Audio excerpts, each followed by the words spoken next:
safe in their abbey tonight. Be off. No, wait for me here. I'll bring back orders. And while I'm gone, get that son of yours here. He's got more sense than you. We'll have to trace Gray somehow, and Astral Watchers won't do the trick when Simon ifs about. Bollock rose to his feet, buttoned his coat around him, put on a tall silk hat, and was gone without wasting another word upon his subordinate. The Turk would have given his ears to have dared to follow. The mystery of SRMD's personality and abode were shrouded in the blackest secrecy. Akbar had but the vaguest ideas of the man. He was a formless ideal of terrific power and knowledge, a sort of incarnated Satan, the epitome of successful iniquity. The episode of The Watcher had not diminished the chief's prestige in his eyes. It was evidently an accident. SRMD had set out a patrol and it had been ambushed by a whole division, as it were. So trivial a regrettable incident was negligibly normal. Akbar had no thought but of SRMD as a being infinitely great in himself. He had no conception of the price paid by the members of the Black Lodge.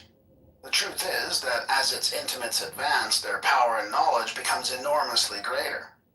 But such progress is not a mark of general growth, as it is in the case of the White Brotherhood. It is like a cancer which indeed grows apace, but at the expense of the man on whom it feeds, and will destroy both him and itself in the long run.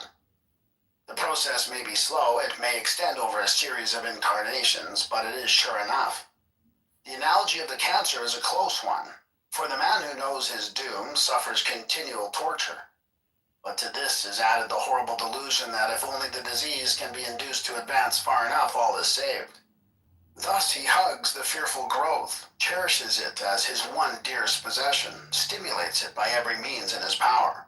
Yet all the time he nurses in his heart an agonizing certainty that this is the way of death. Bollock knew SRMD well, had known him for years. He hoped to supplant him, and while he feared him with hideous and unmanly fear, hated him with most hellish hatred, he was under no delusion as to the nature of the path of the Black Lodge. Akbar Pasha, a mere outsider without a crime on his hands as of yet, was a rich and honored officer in the service of the Sultan. He, Bollock, was an ill-reputed doctor living on the fears of old maids, on doubtful and even criminal services to foolish people, from the supply of morphia to the suppression of the evidence of scandal, and on the harvest of half-disguised blackmail that goes with such pursuits. But he was respectability itself compared to SRMD. This man, who called himself the Count MacGregor of Glenlyon, was in reality a Hampshire man, a lowland Scottish extraction of the name of Douglas. He had been well educated, became a good scholar, and developed an astounding taste and capacity for magic. For some time he had kept straight. Then he had fallen, chosen the wrong road. His powers had increased at a bound, but they were solely used for base ends. He had established the Black Lodge far more firmly than ever before, jockeyed his seniors out of office by superior villainy, and proceeded to forge the whole weapon to his own liking. He had had one terrible setback. Cyril Gray, when only 20 years of age, a freelance magician, had entered the lodge, for it worked to attract innocent people under a false pretense of wisdom and of virtue. Cyril, discovering the trick, had not withdrawn. He had played the game of the lodge and made himself Douglas's right-hand man. This being achieved, he had suddenly put a match to the arsenal. The lodge was always seething with hate. Theosophists themselves might have taken lessons from this exponent, and the result of Cyril's intervention had been to disintegrate the entire structure. Douglas found his prestige gone, and his income with it. Addiction to drink, which had accompanied his magical fall, now became an all-absorbing vice. He was never able to rebuild his lodge on its former lines. But those who thirsted for knowledge and power, and these he still possessed in ever-increasing abundance as he himself decayed, clung to him, hated and envying him, as a young ruffian of the streets will envy the fame of some robber or murderer who happens to fill the public eye. It was with this clot of perverse feelings that Bollock approached the Rue Quincampoix, one of the lowest streets in Paris, and turned in at the den where Douglas lodged. SRMD was lying on a torn, soiled sofa, his face white as death, a mottled and empurpled nose, still showing trace of its original aggressive and haughty model, alone made for color. For his eyes were even paler than the doctor's. In his hand was a bottle half full of raw whiskey, with which he was seeking to restore his vitality. I brought you some whiskey, said Bollock, who knew the way to favor. Put it down, over there. You've got some money? Bollock did not dare lie. SRMD had spotted the fact without a word.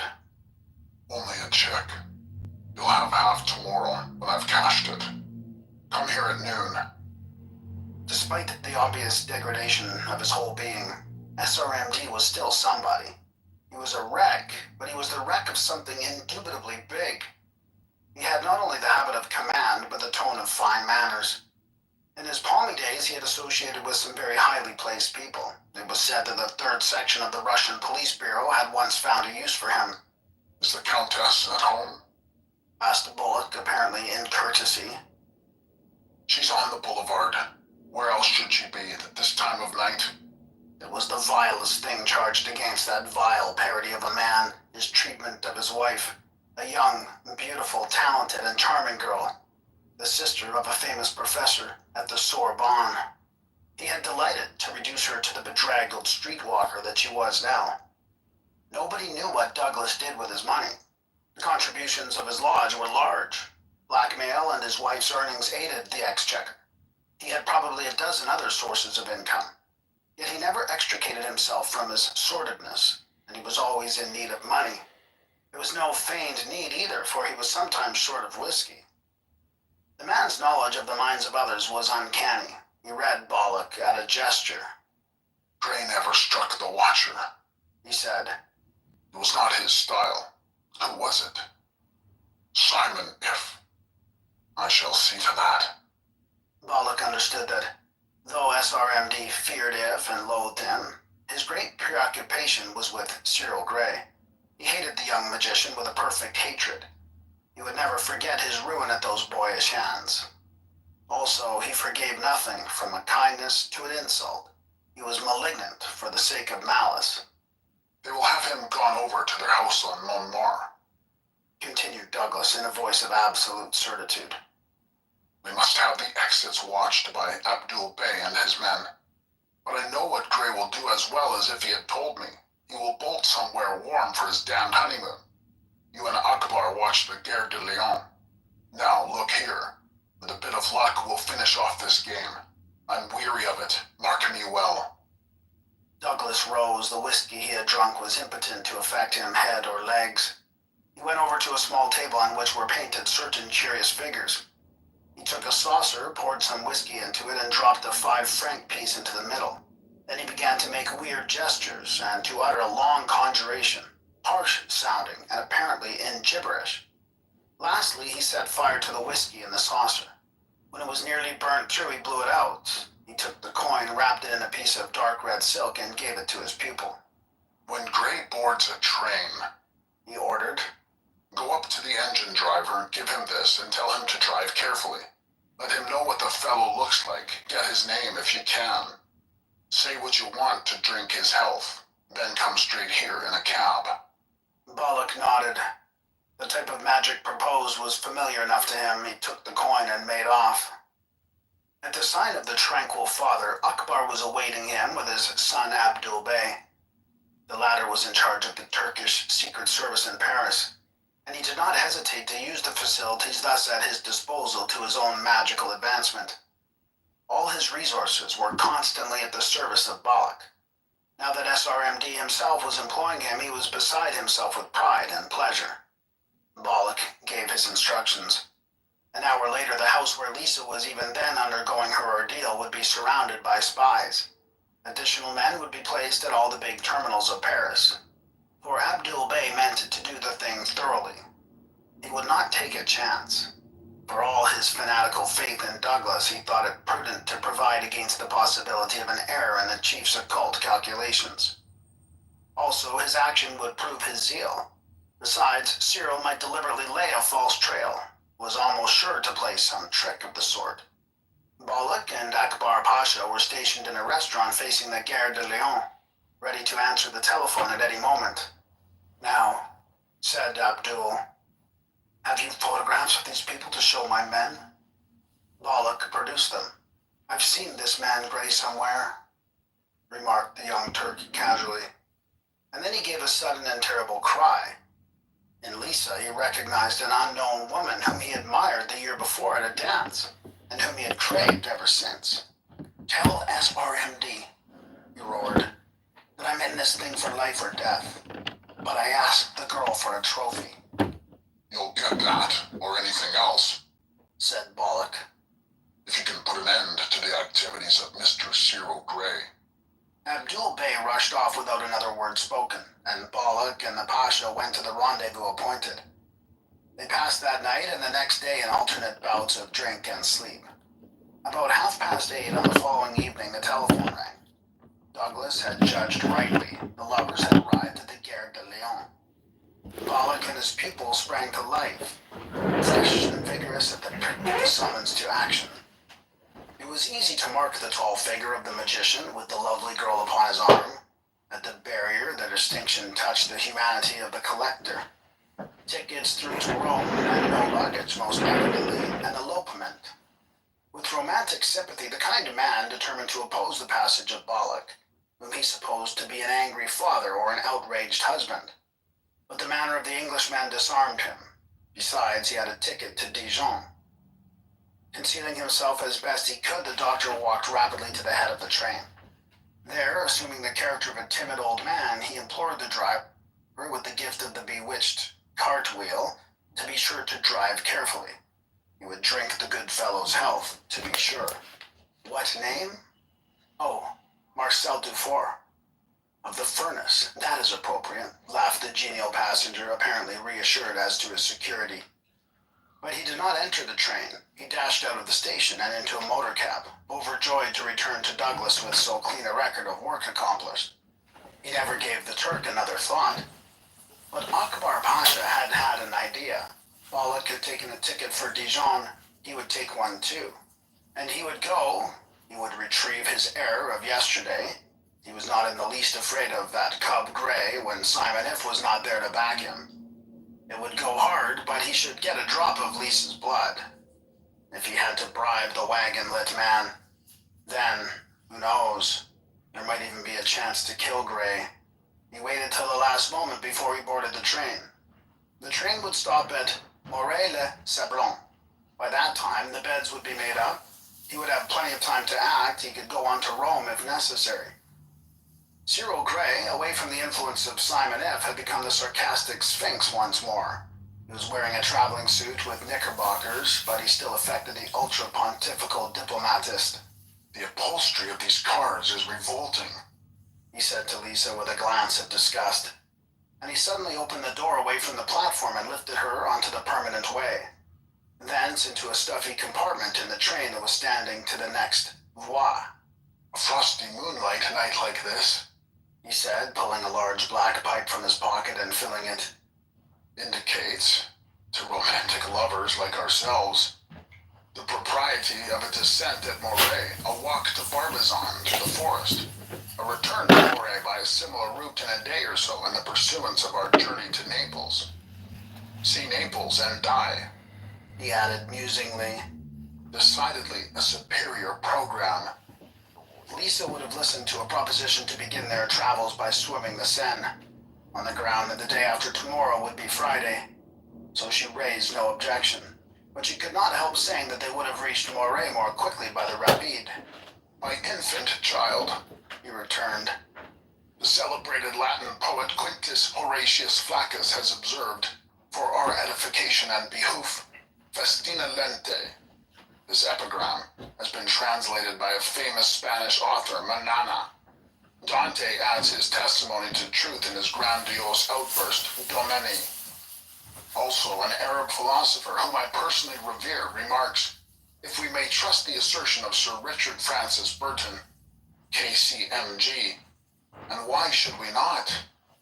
Conceal thy tenants, thy treasure, and thy traveling. This I do, more so," he concluded cryptically, Then you imagine. They were still waiting for their local funeral, which the French grandiloquently describe as a train, to start when Dr. Bollock returned radiant to the Rue Quincampoix. Douglas was on the alert to receive him.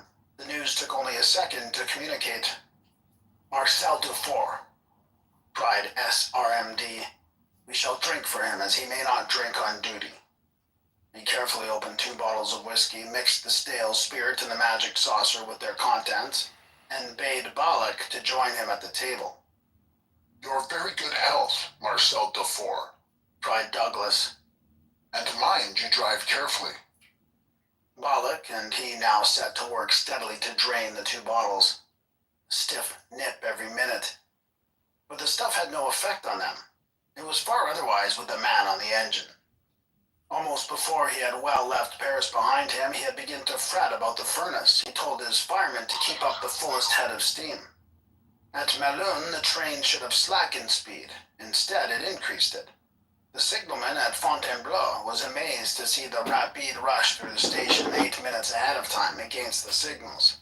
He saw the driver grappling with the fireman, who was thrown from the footplate a moment after but escaped with a broken leg. "My mate went suddenly mad," the injured man explained later. He held up a 5-franc piece which some old gentleman had given him, and swore that the devil had promised him another if he had made Dijon in 2 hours. And as you know, it is 5. What horror!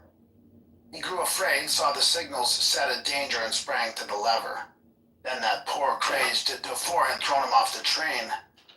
The guard was new to that station of the line, and so no doubt too timid to take the initiative. He certainly should have applied the brakes, even at Melun. An hour later, Cyril Gray and Lisa and all their fellow passengers were turned out at Fontainebleau. There had been a terrible disaster to the Paris-Rome Rapide at Moret. The line would be blocked all night.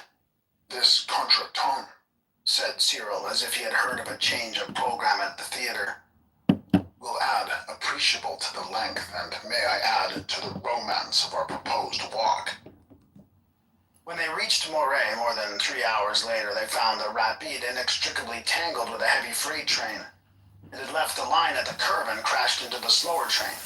Cyril Gray had still a surprise in store. He produced a paper of some sort from his pocket, which the officer of the police cordon received in the manner of the infant Samuel when overwhelmed by the gift of prophecy. He made way for them with proud deference. They had not to walk far before the magician found what he was seeking. Beneath the ruins of the rear compartment were the remains of the late Akbar Pasha. "I wonder how that happened," he said. "However, here's a guess at your epitaph. A little learning is a dangerous thing. I think, Lisa, that we should sup at the Cheval Blanc before we start our walk to Barbizon. It is a long way, especially at night, and we want to cut away to the west so as to avoid Fontainebleau for the sake of the romance of the thing." Lisa did not mind whether she supped at the White Horse or on one. She realized that she had hold of a man of strength, wisdom, and foresight, far more than a match for their enemies. He stopped to speak to the officer in charge of the cordon as they passed him. "Among the dead, Mr. and Mrs. Cyril Gray, English people, no flowers, service of the minister." The officer promised to record the lie officially. His deference was amazing. Lisa perceived that her lover had been at the pains to arm himself with more than one kind of weapon. Lisa pressed his arm and murmured her appreciation of his cleverness. "It won't deceive Douglas for 2 minutes, if he be, as I suspect, the immediate hound of the Baskervilles, but he may waste some time rejoicing over my being such an ass to try it, and that's always a gain." Lisa began to wonder whether her best chance of ever saying the right thing would not to be to choose the wrong. His point of view was always round the corner of her street. Chapter 10. How they gathered the silk for the weaving of the butterfly net. Cyril Gray made the midnight invocation to the sun god Kefra, the winged beetle, upon the crest of the long rocher, and he made the morning invocation to the sun god Ra, the hawk, upon the heights that overlooked the hamlet of Barbizon. Thence, like Chanticleer himself, he woke the people of the inn, who who, in memory of the days Stevenson had spent with them, honor his ashes by emulating the morality of Long John's. They were prepared for the breakfast order, but Cyril's requirement, a long-distance call to Paris, struck them as unseasonable and calculated to disturb the balance of the Republic. They asked themselves if the Dreyfus case were come again. However, Cyril got his call and Simon If his information before 7 o'clock. Long before Douglas, who had waited until midnight for the news of his triumph, had recovered from the sleep following its celebration, If, in his fastest automobile, had picked up the lovers at an agreed spot in the forest, the Croix de Grand Maître, whirled them to Dijon, and put them into the train for Marseille. There they took ship and came to Naples by sea without adventure. The enemy, in one way or another, had been thrown utterly off the track. It was early in the morning when they landed. At 3 o'clock they had visited such local deities as commanded their more urgent piety. The museum, Virgil's tomb, also Michelson, the bookseller and vendor of images of the ineffable. At 4 they started, hand in hand, along the shore towards their new home. An hour's walk brought them to the foot of a long stairway, damp stonework, narrow, between high walls, that led vertical and steep to the very crest of Posilipo.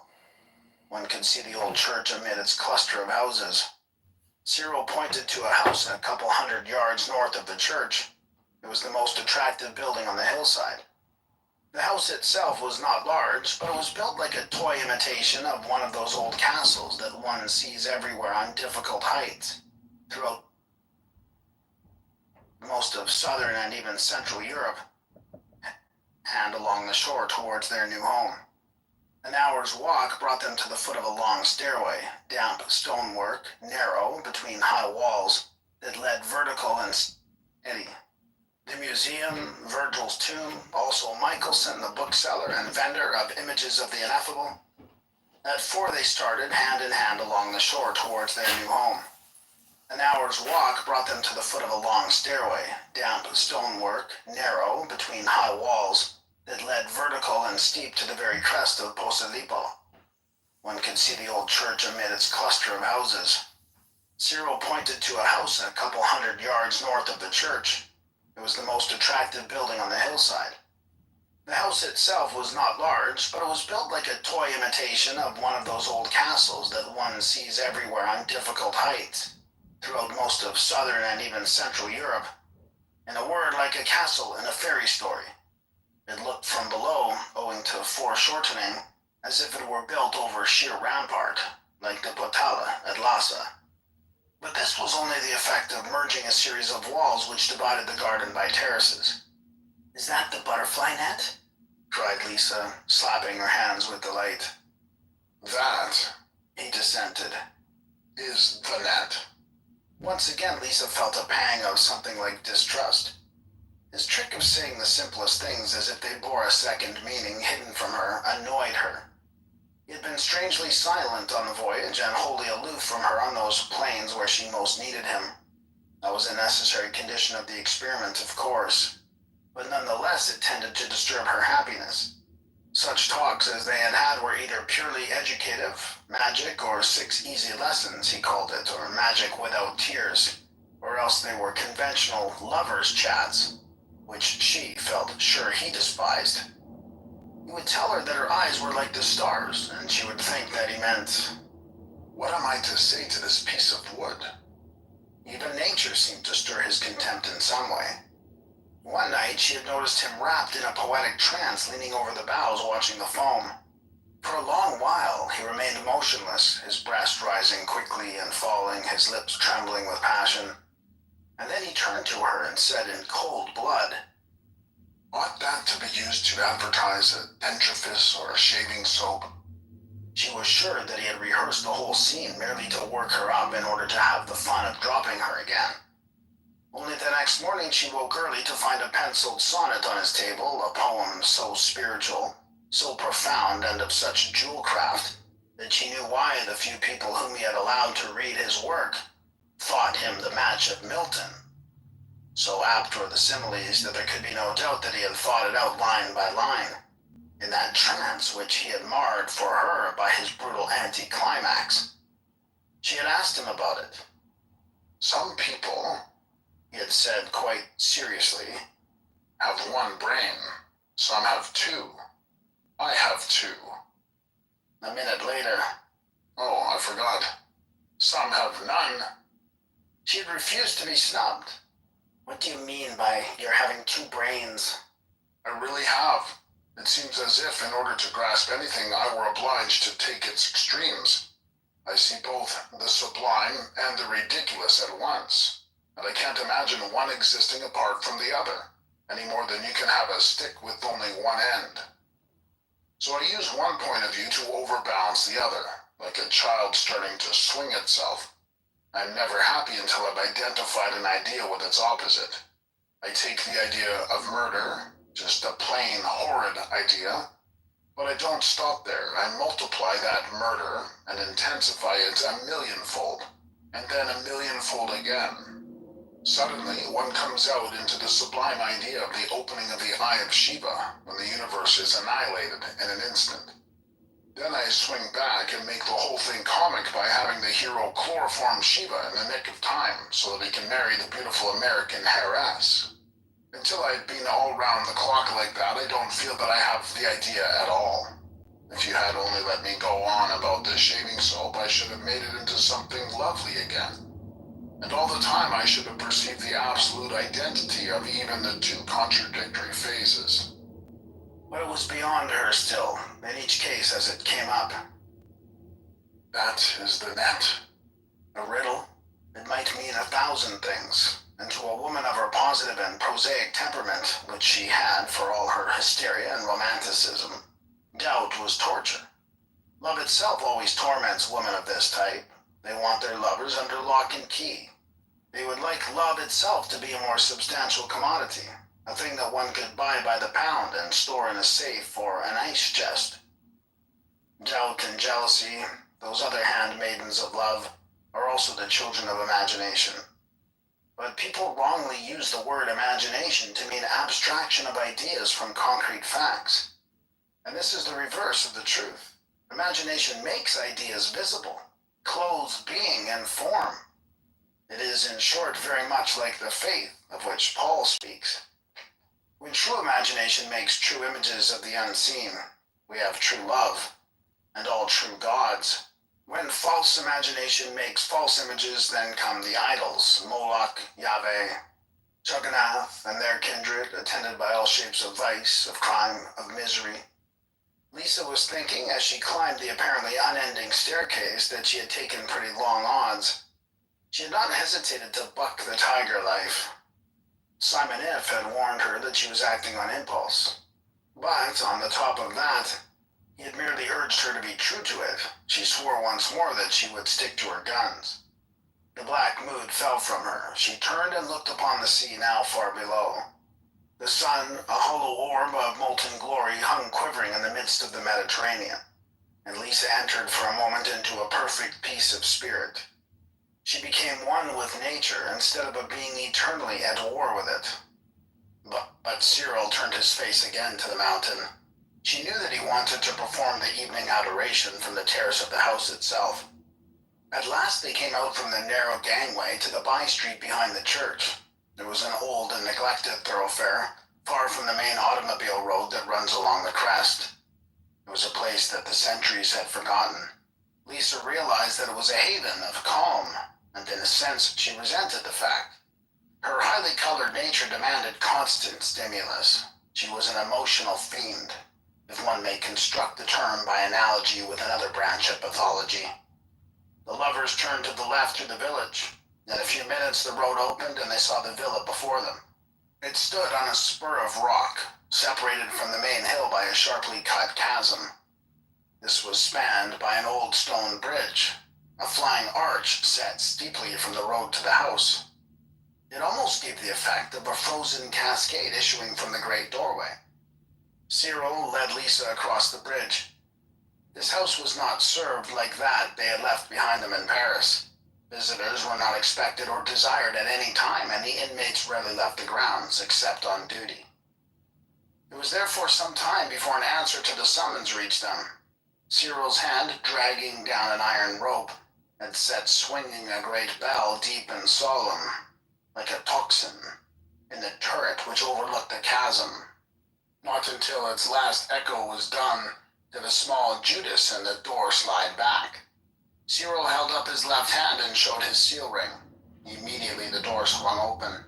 A man of 50-odd years of age, dressed in black with a great sword like his brother guard at the Profess house in Paris, stood bowing before them.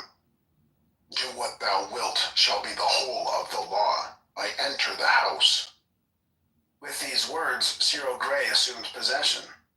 Lead me to Sister Clara. The man turned and went before them down a long corridor which opened upon a stone terrace, flagged with porphyry. A circular fountain in the middle had for its center a canopy of the Venus Callipyge in black marble.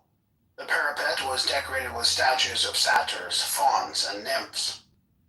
The woman who came to meet them was assuredly kin to that ancient company. She was about 40 years of age, robust and hardy, burnt dark with years of outdoor life, her face slightly pitted with smallpox, her eyes black, stern, and true. Her whole aspect and demeanor expressed devoting capacity and determination. It was she who ruled the house in the absence of Simon If. A brief colloquy between this woman and Cyril Gray followed their first greetings, whose austere formality inexplicably conveyed the most cordial kindness.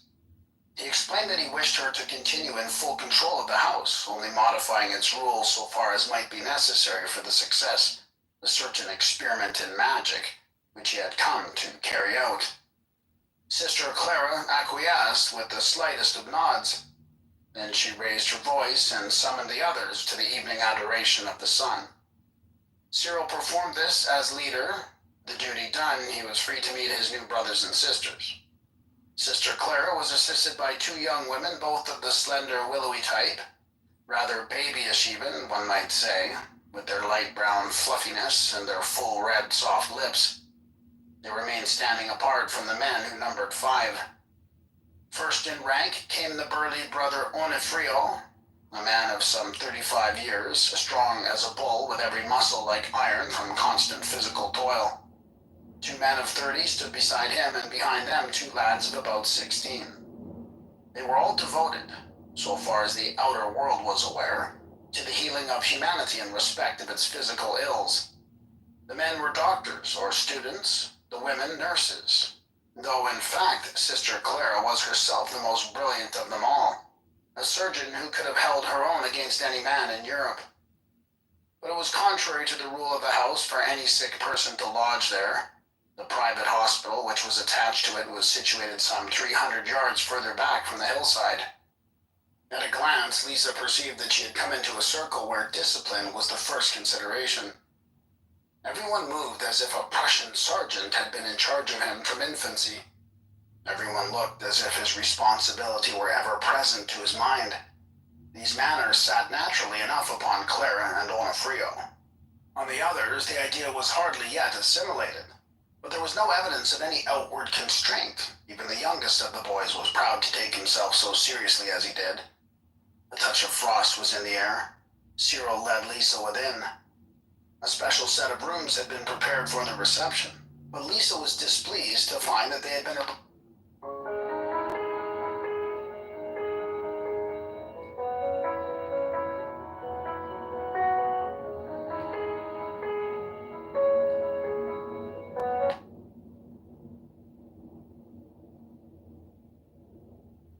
arranged entirely with reference to feminine tastes and requirements. A single scheme of color embraced the whole suite, white, blue, and silver. The tapestries, the carpets, the very ceilings were wholly in these and no other lights. The pictures and statues were of Artemis, no other goddess. The very objects in the apartment were crescent-shaped, and the only metal in evidence was silver. Where the crescent could not serve the purpose, the surfaces had been engraved with stars of 9 points. Only 3 books lay upon the table. They were the Endymion of Keats, the Atlanta in Caledon of Swinburne, and one other. But in a small bookshelf were several other volumes, and Lisa found later that each one described, suggested, or had been more or less directly inspired by the moon. In a silver censer too burnt an incense whose predominating ingredient was camphor. Everything present was designed or chosen so that it might turn the girl's mind to the Earth's satellite. Subsequently, she discovered that this plan extended even to her diet. She was to live exclusively on those foods which wise men of old classified as lunar in nature, on account either of their inherent qualities or because they are traditionally sacred to Diana.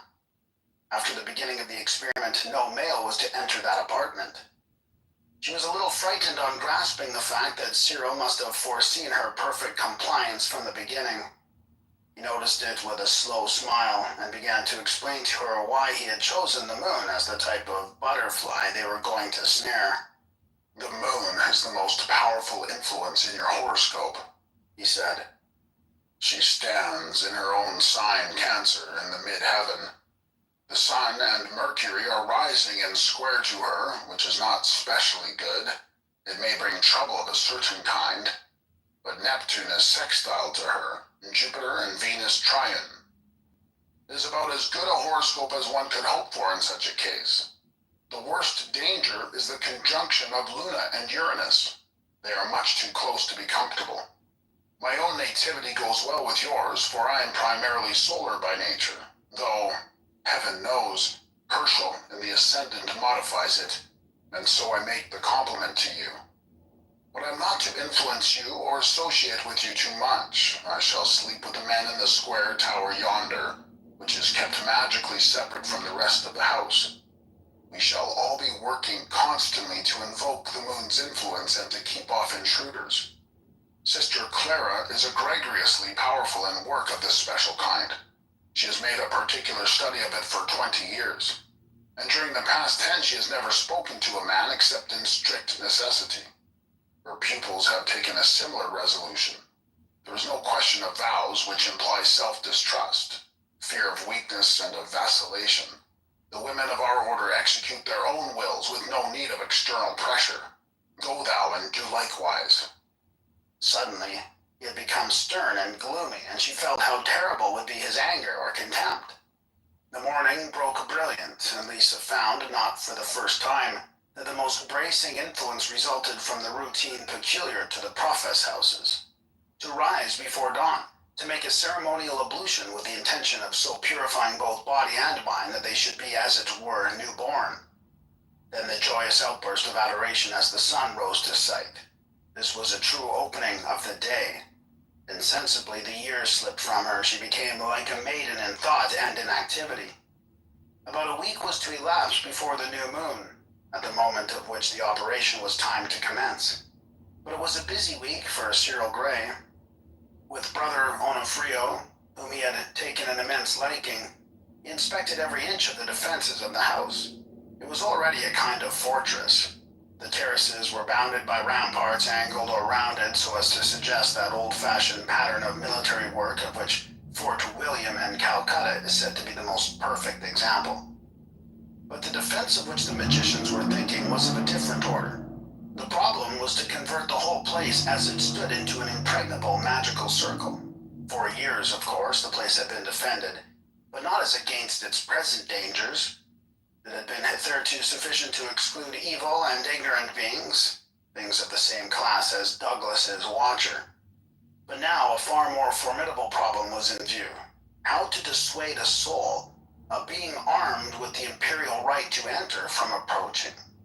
Demons and elementals and intelligences were only fractions of true entities, according to the theory.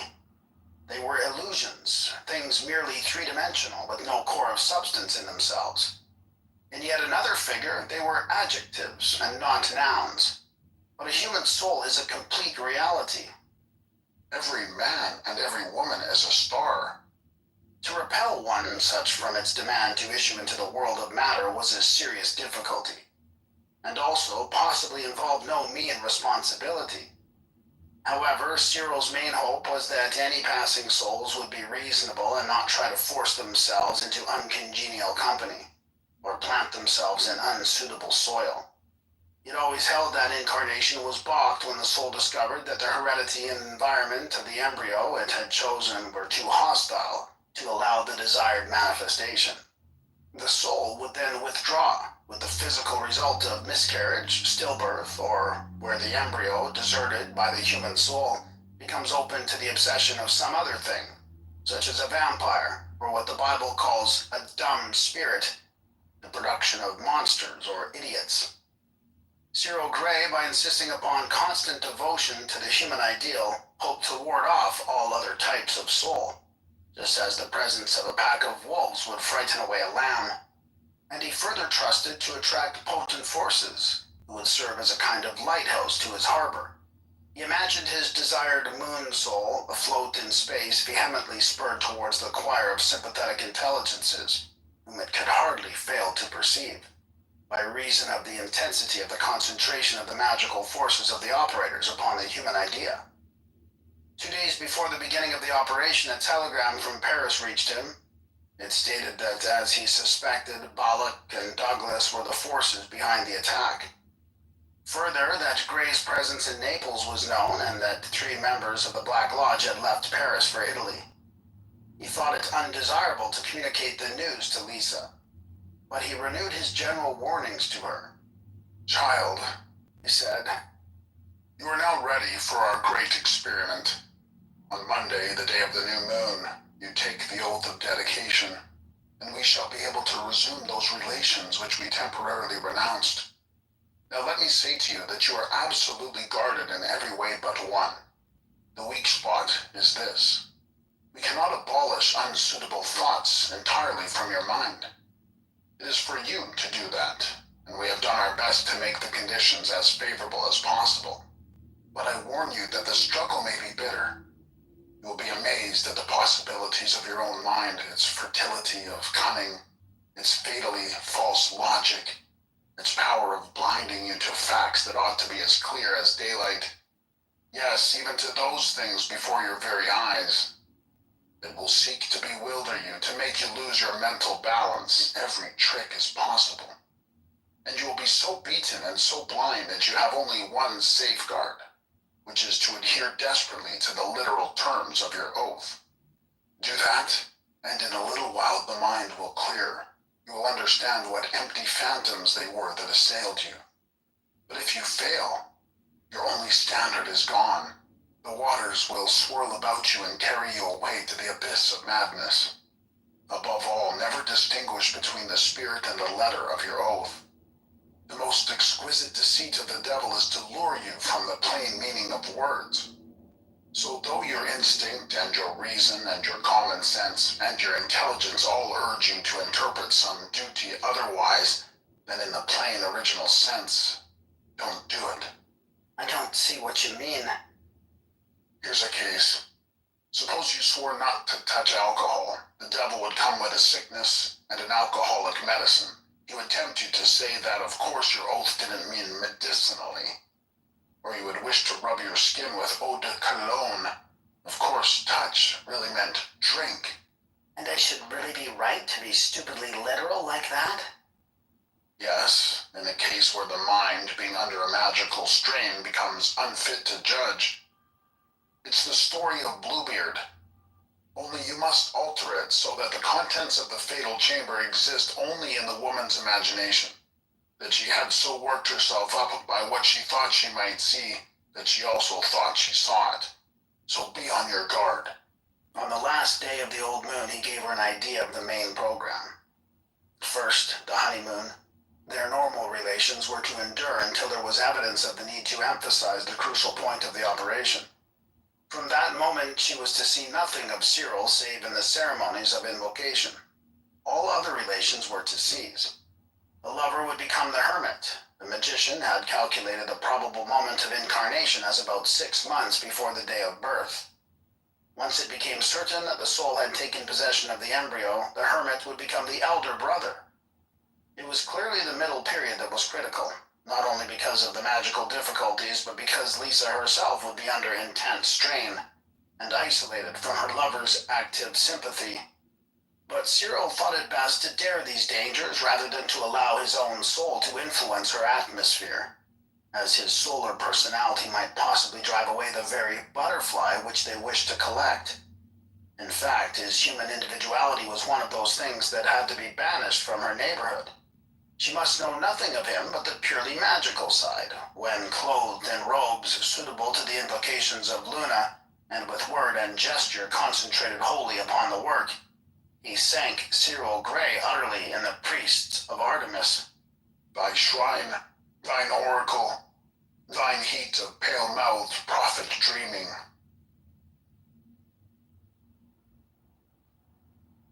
Chapter 11.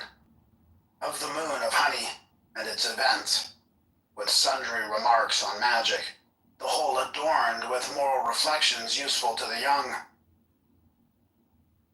The many-terraced garden of the villa was planted with olive and tamarind, oranges and cypress. But in the lowest of them all, a crescent, over whose wall one could look down upon one of the paths that threaded the hillside, there was a pavement of white marble. A spring wept from the naked rock and fell into a circular basin. From this, small streamlets issued and watered the terrace in narrow grooves between the slabs. This garden was sacred to lilies, and because of its apt symbolism, Cyril Grey had chosen it for the scene of Lisa's dedication to Artemis.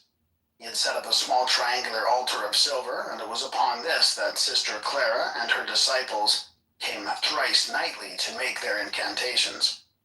The ritual of the moon might never be celebrated during daylight. Upon the evening of Monday, after the adoration of the setting sun, Sister Clara called Lisa aside and led her to this garden. There she and the other handmaidens unclothed her and washed her from head to foot in the waters of the sacred spring. And she put upon her a solemn oath that she would follow out the rules of the ritual, not speaking to any man except her chosen, not leaving the protection of the circle, not communicating with the outer and uninitiated world, but on the other hand, devoting herself wholly to the invocation of the moon. Then she clothed her in a specially prepared and consecrated garment. It was not of the same pattern as those of the order. It was a loose vestment of pale blue covered with silver tissue, and the secret sigils of the moon were woven cunningly upon its hem. It was frail, but of great volume, and the effect was that the wearer seemed to be wrapped in a mist of moonlight. In a languid and mysterious chant, Sister Clara raised her voice, and her acolytes kept accord on their mandolins. It was an incantation of fervor and of madness, the madness of things chaste, remote, and inscrutable. At the conclusion, she took Lisa by the hand and gave her a new name, a mystic name, engraved upon a moonstone, set in a silver ring which she put upon her finger. This name was Elil. It had been chosen on account of its sympathy of number to the moon, for the name is Hebrew, in which language its characters have the value of 81, the square of 9, the sacred number of the moon. But other considerations helped to determine the choice of this name. The letter L in Hebrew refers to Libra, the sign under which she had been born, and it was surrounded with 2 letters. I, to indicate her envelopment by the force of creation and chastity, which the wise man of old hid in that hieroglyph. The final ELL signified the divinity of her new being, for this is the Hebrew word for God and is commonly attached by the sages to diverse roots, to imply that these ideas have been manifested in individuals of angelic nature. This instruction had been given to Lisa in advance. Now that it was ceremonially conferred upon her, she was struck to the heart by its great meaning. Her passion for Cyril Grey had been gross and vehement, almost vulgar. He had translated it into terms of hunger after holiness, of awful aspiration, of utter purity. Nor Rhea Silvia, nor Samil, or any other mortal virgin had ever glowed to inherit more glorious a destiny, to feel such infinite exaltation of chastity. Even the thought of Cyril himself fell from her like a stain. He had become no more than a necessary evil. At that moment she could have shaken off the trammels of humanity itself, and joined Sister Clara in her ecstatic mood, passed on imperial votaress in maiden meditation fancy-free. Only the knowledge of her sublime task inured her to its bitter taste. From these meditations she was awakened by the voice of Sister Clara. O Elil, O Elil, O Elil, O Elil, O Elil, there is a cloud upon the sea. The two girls chimed in with the music of their mandolins. "It is growing dark, I am afraid," cried Sister Clara. The girls quavered in their melody. "We are alone in the sacred grove. O Artemis, be near us, protect us from all evil." "Protect us from all evil," echoed the two children. "There is a shape in the cloud. There is a stirring in the darkness. There is a stranger in the sacred grove." "Artemis, Artemis, Artemis," shrilled the girls, their instruments fierce and agitated. At that moment a great cry arose from the men who were in waiting on the upper terrace. It was a scream of abject fear, inarticulate save for the one word, "Pan." They fled, shrieking in every direction as Cyril Gray, clad in a rough dress of goat skins, bounded from the topmost terrace into their midst. In another moment, leaping down the garden, he reached the parapet that overlooked the little terrace where the girls crouched, moaning. He sprang down among them. Sister Clara and her disciples fled with cries like startled seabirds. But he crushed Elil to his breast, then flung her over his shoulder and strode triumphant to the house. Such was the magical ceremony devised by the adept, a commemoration or dramatic representation of the legend of the capture of Diana by Pan. It is, of course, from such rites that all dramatic performance developed. The idea is to identify oneself in thought by means of action with the deities whom one desires to invoke. The idea of presenting a story ceremonially may have preceded the ritual, and the gods may have been mere sublimations of eponymous heroes or personifications of abstract ideas. But ultimately, it is much the same.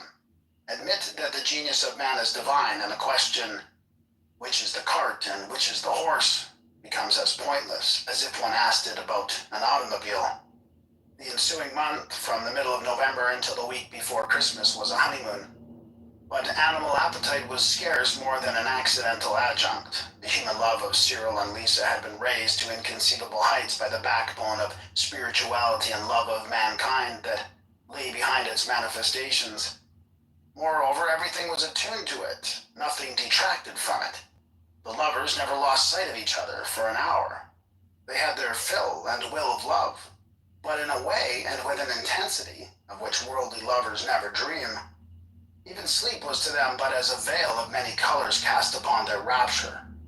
In their dreams they still pursued each other and attained each other beneath bluer skies, upon seas that laughed more melodiously than that which lay between them and Capri, through gardens of more gladness than their own, and upon slopes that stretched eternally to the palaces of the Empyrean. For 4 weeks no word came from outside, with one exception, when Sister Clara brought a telegram to Cyril. It was unsigned, and the message curt. About August 1st was all its purport. "The better the day, the better the deed," cried Cyril gaily. Elil questioned him. "Just magic," he answered. She did not pursue the subject. She divined that the matter did not concern her, and she regretted even that microscopical interruption. But although Elil was kept from all knowledge of external events, it was by dint of steel. The Black Lodge had not been idle. Brother Onofrio, in charge of the garrison, had found his hands full. But his maneuvers had been successful. The enemy had not even secured their first point of vantage, a material link with the Brotherhood. It is a law of magic that causes and effects lie on the same plane. You may be able to send a ghost to frighten someone you dislike, but you must not expect the ghost to use a club or steal a pocket handkerchief. Also, most practical magic starts on the material plane and proceeds to create images on other planes. Thus, to evoke a spirit, you first obtain the objects necessary for its manifestation, and create subtler forms of the same nature from them. The butterfly net was worked on exactly the same lines. Morality enters into magic no more than into art or science. It is only when the effects react upon the moral nature of man that this question arises. The Venus de Medici is neither good nor bad, it is merely beautiful, but its reaction on the mind of an Anthony Comstock or a Harry Thaw may be disastrous, owing to the nature of such minds. One can settle the details of a murder over the telephone, but one should not blame the telephone. The laws of magic are closely related to those of other physical sciences. a century or so ago, men were ignorant of a dozen important properties of matter: thermal conductivity, electrical resistance, opacity to the X-ray, spectroscopic reaction, and others even more occult. Magic deals principally with certain physical forces still unrecognized by the vulgar, but those forces are just as real, just as material, if indeed you can call them so, for all things are ultimately spiritual, as properties like radioactivity, weight, and hardness. The difficulty in defining and measuring them lies principally in the subtlety of their relation to life. Living protoplasm is identical with dead protoplasm in all but the fact of life. The Mass is a magical ceremony performed with the object of endowing a material substance with divine virtue. But there is no material difference between the consecrated and the unconsecrated wafer. Yet there is an enormous difference in the moral reaction upon the communicant. Recognizing that its principal sacrament is only one of an infinite number of possible experiments in talismanic magic, the Church has never denied the reality of that art, but treated its exponents as rivals. She dare not lop the branch on which she sits. On the other hand, the skeptic, finding it impossible to deny the effects of ceremonial consecration, is compelled to refer the cause to faith and sneers that faith is the real miracle. Whereupon the Church smilingly agrees, but the magician, holding the balance between the disputants and insisting upon the unity of nature, asserts that all force is one in origin. He believes in the miracle, but maintains that it is exactly the same kind of miracle as charging a Leyden jar with electricity. You must use a moral indicator to test one, an electrical indicator to test the other. The balance and the test tube will not reveal the change in either. The Black Lodge knew well enough that the weak strand in the butterfly net was Lisa's untrained mind. Its white-hot flame of enthusiasm, radiating passionate love, was too active to assail directly, even could they have succeeded in communicating with it. But they were content to watch and wait for the reaction, should it come, as they knew it must ultimately do. Eros finds Anteros always on his heels. Soon or late, he will be supplanted unless he have the wit to feed his fire with the fuel of friendship. In the meanwhile, it was the best chance to work upon the mind through the body. Had they been able to procure a drop of Eliel's blood, she might have been as easy a prey as that unlucky engine driver of the Paris-Rome Rapide. But Sister Clara saw to it that not so much as a nail paring of Eliel escaped careful magical destruction, and Brother Onofrio organized a nightly patrol of the garden, so that no physical breach of the circle should be made. The man in charge of the mission of the Black Lodge was one Arth Waite, a dull and inaccurate pedant without imagination or real magical perception.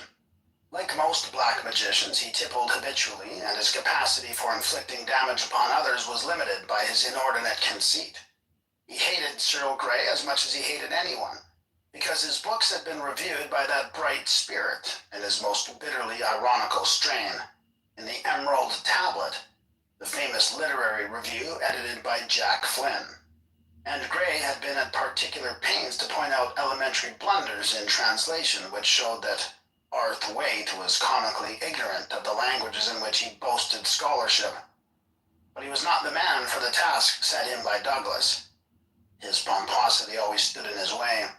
A man fighting for life is exceptionally a fool if he insists on stopping every moment to admire himself. Douglas had chosen him for one of the curious backhanded reasons which so often appeal to people of perverse intelligence. It was because he was harmless that he was selected to work harm. A democracy often chooses its generals on the same principle. A capable man might overthrow the republic. It apparently prefers to be overthrown by a capable enemy. But Douglas had backed him with a strong executive. Abdul Bey knew no magic and never would. But he had a desperate passion for Lisa, and a fanatical hatred of Gray, whom he credited, at the suggestion of Balak, with the death of his father. He had almost unlimited resources, social and financial. There could hardly have been a better man for the external part of the work. The third commissioner was the brains of the business. He was a man highly skilled in black magic in his own way.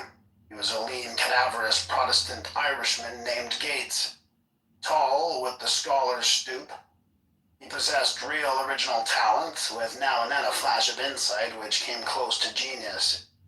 But though his intellect was keen and fine, it was in some way confused, and there was a lack of virility in his makeup. His hair was long, lank, and unkempt. His teeth were neglected, and he had a habit of physical dirt which was so obvious as to be repulsive even to a stranger. But there was no harm in him. He had no business in the Black Lodge at all. It was but one of his romantic fantasies to pose as a terribly wicked fellow. Yet he took it seriously enough and was ready to serve Douglas in any scheme, however atrocious, which would secure his advancement in the lodge. He was only there through muddle-headedness, so far as he had an object beyond the satisfaction of his vanity. It was innocent in itself. The acquisition of knowledge and power. He was entirely the dupe of Douglas, who found him a useful stalking horse, for Gates had a considerable reputation in some of the best circles in England. Douglas had chosen him for his business on excellent points of cunning, for he neither hated nor loved his intended victims, and so was likely to interpret their actions without passion or prejudice. It was this interpretation that Douglas most desired. Douglas had seen him personally, rare privilege, before he left for Naples, and explained his wishes somewhat as follows. The fool Arthwaite was to blunder pedantically along the classical methods of magical assault, partly on the chance of a hit, partly to keep Gray busy, and possibly to lead him to believe that the main attack lay there. Meanwhile he, Gates, was to devote himself on the quiet to divining the true nature of Gray's purpose. This information was essential, and Douglas knew that it must be something tremendous, that the forces which Cyril was working to evoke were cosmic in scope. He knew it not only from his own divinations, but deduced it from the fact of the intervention of Simon F. He knew well that the old master would not have lifted a finger for anything less than a world war. Douglas therefore judged that if he could defeat Gray's purpose, it would involve the triumph of his own. Such forces recoiling upon his head who had evoked them would shatter him into 1,000 fragments. Douglas, still weak from the destruction of his watcher, was particularly clear on this point. Arthwaite was to be the nominal head of the party in all things, and Abdul Bey was to be urged to support him vigorously in all ways that lay in his power. But if necessary, Gates was to thwart Arthwaite and secure the allegiance of the Turk, bound to secrecy on the matter by showing him a card which Douglas then and there duly inscribed and handed over. Louis XV tried a double-cross game of this sort on his ambassadors, but Douglas was not strong on history and knew nothing of how those experiments resulted. Nor, apparently, he had taken to heart the words of the gospel. If Satan be divided against Satan, how shall his kingdom stand? Still less did he realize that this ingenious plan had been suggested to him by Simon F. Yet it was so. This was the head of the counterattack which the old mystic had agreed to deliver on behalf of Cyril Gray. It was only a quarter of an hour's work. The way of the Tao is the easiest as it is the surest. This is what simple Simon had done. Since all simple motion is one-pointed and its enemy is inertia, the swordsmith brings his sword to a single sharp edge. The fletcher grinds his arrow barb to a fine point. Your dum-dum bullet will not penetrate as does your nickel tip, and you cannot afford to use the former unless the power of penetration is so great as to reach the soft spots before the bullet expands and stops. This mechanical principle is perfectly applicable in magic. Therefore, when there is need to resist a magical attack, your best method will be to divide your antagonist's forces. Douglas had already lost a pawn in the game, Akbar Pasha having gone to his destruction through setting up an idea of his own, apart from and inconsistent with the plan of his superior. The defect is inherent in all black magic, because that art is itself a thing set up against the universal will. If it were not negligibly small, it would destroy the universe, just as the bomb-throwing anarchist would succeed in destroying society if he amounted to, say, 1/3 of the population. Now, Simple Simon, at this time, did not know Douglas for the enemy general, but he was in the closest possible magical touch with him, for he had absorbed the thing in the garden into himself, and that thing had been a part of Douglas. So he set himself to the complete assimilation of that thing. He made certain that it should be a part of himself forever. His method of doing this was as simple as usual. He went over the universe in his mind and set himself to reconcile all contradictions in a higher unity, beginning with such gross things as the colors of the spectrum, which are only partialities of white light. He resolved everything that came into his mind until he reached such abstractions as matter and motion, being and form, and by this process worked himself up into a state of mind which was capable of grasping those sublime ideas which unite even these ultimate antinomies. That was all. Douglas, still in magical touch with that watcher, could feel it being slowly digested, so to say, by some other magician. This, incidentally, is the final fate of all black magicians, to be torn piecemeal for lack of the love which grows by giving itself to the beloved, again and again, until its eye is continuous with existence itself. Whoso loveth his life shall lose it, is the corresponding scriptural phrase. So Douglas, who might at that moment have saved himself by resignation, was too blind to see the way. An acquired blindness resulting from repeated acts whose essence was the denial of the unity of himself with the rest of the universe. And so he fought desperately against the assimilation of his watcher. It's mine, not yours, he raged. To the steady and continuous affirmation of true unity in all diversity which Simon If was making, he opposed the affirmation of duality. The result was that his whole mind was aflame with the passion of contrasting things, of playing forces off against each other. When it came to practical decisions, he divided his forces and deliberately created jealousy and hatred, where cooperation and loyalty should have been the first and last consideration. Yet, Simon If had used no spell, but love.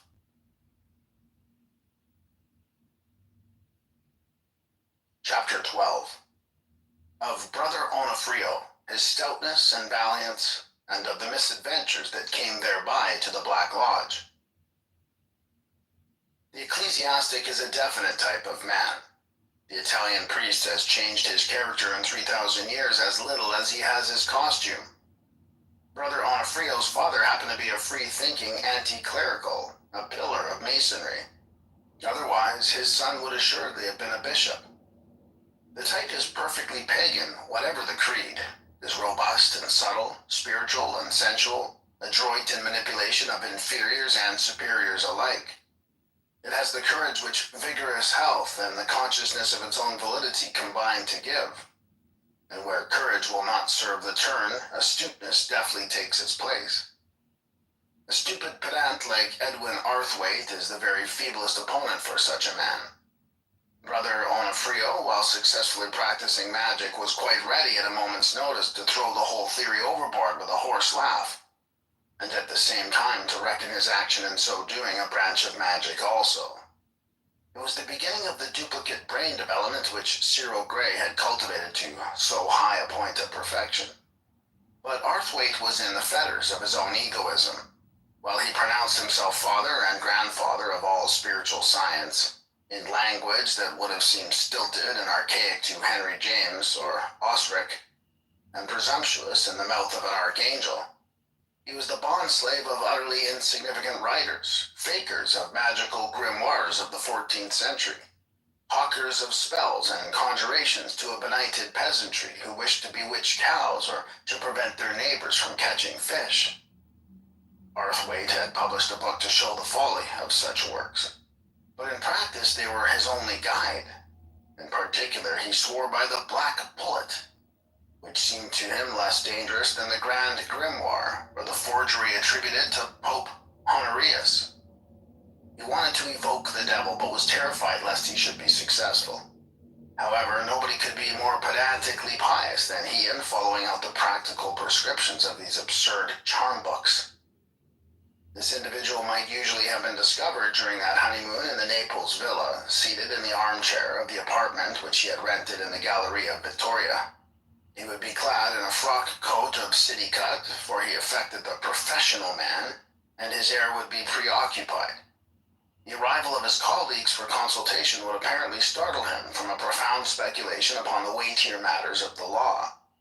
It would only be by an effort that he spoke in English, The least distraction would send him back into Latin, Greek, or Hebrew, none of which languages he understood. He was a peddler of words. His mind was a rag and bone shop of worthless and disjointed medievalism. After a severe struggle, he would proceed to an allocution. He never spoke. He monologized. The first formal conference took place when they had about a week in Naples. "My father's learned in art magic," he began, addressing Gates and Abdul, "venerable and archetypal doctors of the Hermetic Arcanum. It hath been sacramentally imposed upon our sophistic Tabuna by the monumentally aggregated psychomentality of those whose name and respect of known dedications must here, juxta nos, beheaded ob Danaus, as I should adumbrate advisedly, for it is not script concerning Cowans in the archives of the Claremont Herodim, that a term in fine should meet the orbit and currency of the heretic and apostate. Quem in Tartarum conjuro height grey in his Areopagus of the averse hierarchy. I exiterate, clam populo, that all warrants of precursors fall to no ratification, peradventure in the actual concatenation, sed me justice. It is meliorated that by virtue and cosmodominicy of Satanas, cognomen ineffable, quod reversentisme, per lucur, the opus confronts the Sir Knights of the Black Chapter, in via sua propria, in the authentic valley and the lucis tenebrosa, Neapolitanensis, as the near, nay, the next, conflagration of barbaric pilum against material ludibry, worthy fathers and reverend in the doctrine, salutio, in summo imperio, per totem orbam, in the supranominal donor of Orcus and of Phlegathon, suffice it. The Turkish diplomats spoke 9 languages, but not this one. Gates, who had known Arthwaite for many years, explained that these remarks, formidable in appearance, meant only that Grey ought to be killed at any time on general principles, but that as they were specially charged with that task by their leaders, so much the better. The conference, thus prosperously inaugurated, proved a lengthy one. How indeed could it be otherwise, for Arthwaite was naturally slow of thought and speech. It took him some time to warm up to real eloquence, and then he became so long-winded and lost himself so completely in his words and phrases that he would speak for many hours without conveying a single idea of any kind to his hearers, or even having one to convey. But the upshot of his conversation upon this occasion was that an attempt should be made to poison the household magically, by bewitching the food supplied to them from the market. Certain succulent shellfish called vongole, very popular in Naples, were selected as a material basis. Because their appurtenance and charter was be Jekyll Klipoth, as Arthwaite explained. Into these mollusks, therefore, might be conjured a spirit of Mars, of them that bear witness into Bart Zabel, in the hope that those who partook of them might be stricken with some type of fever, fevers and all acute diseases being classified as martial. It was unfortunate for these plans that Brother Onofrio habitually took the precaution to purify and consecrate all food that came into the house before it reached the kitchen. And further, anticipating some such attempt, he had everything tested psychometrically by one of his acolytes, whom he had trained especially in sensitiveness to all such subtle impressions. The shellfish were consequently discovered to be charged with the martial current. Brother Onofrio smiled hugely and proceeded to call upon the divine forces of Mars, before which even Bart Zabel trembles every day, and thus having converted himself into a high-power engine of war, sat down to a gargantuan banquet, eating the entire consignment himself. The result was that the unfortunate Arthwaite was seized with violent and intractable colic, which kept him twisted in agony on his bed for 48 hours. Gates had taken no part in this performance. He knew how dangerous it was, and how likely to recoil upon the rash practitioner. But he did some genuinely useful work. He had been to the church in the village near Posilipo, whose tower overlooked the butterfly net, and he had persuaded the priest to allow him continual access to that tower on the pretext of being an artist. And indeed, he had a pretty amateur talent for painting in watercolors. Some people thought it stronger than his verses. For 10 days he watched the butterfly net with extreme care, and he wrote down the routine of the inhabitants hour by hour. Nothing escaped him of their doings in the garden, and as it happened, a preponderating portion of their work lay out of doors. He can make nor head nor tail of the fact that the most important people were apparently doing no magic of any kind, but careless lovers enjoying the first fruits of their flight to the south. But Douglas put two and two together very cleverly, even from the first report. He noted also the intelligence and ability of Gates and made a memorandum to use him up quickly and destroy him. Without divining the exact intention of Cyril Gray, he rightly concluded that this honeymoon was not so simple as it seemed. In fact, he recognized it as the core of the apple. He telegraphed Gates to redouble his watch upon the lovers and to report instantly if any marked change occurred in their habits. Meanwhile, Edwin Arthwaite was busy with the black bullet. There is a method of describing a pentagram upon a doorstep which is infallible. The first person who crosses it receives a shock which may drive him insane or even kill him. A magician would naturally be suspicious if he found anything of this kind on his front doorstep, so Arthwaite cleverly determined to paint the pentagram in gum arabic, which would hardly be visible. Accordingly, he went to the butterfly net at dead of night, armed with this means of grace, and set to work by the light of a candle lamp. He was careful to make the pentagram so large that it was impossible to cross the bridge without stepping over it. Absorbed in his inspiring task, he did not notice until the last stroke was in place that he was himself hemmed in between his pentagram and the door of the villa. He crouched in terror for the best part of an hour. Then a hint of daylight made him fearful of discovery. He was forced to make a move of some sort, and he found that by careful sliding he could escape to the parapet of the bridge. He was no climber. He overbalanced and fell into the chasm, being lucky to escape with a severe shaking. On his limping way back to Naples, he was overtaken by an icy shower of rain, and as he got into bed, too late to avoid a nasty chill which kept him in bed for a week, he had the irritating reflection that this pentagram must have been washed away. But he had not become known as the most voluminous of modern pedants without perseverance.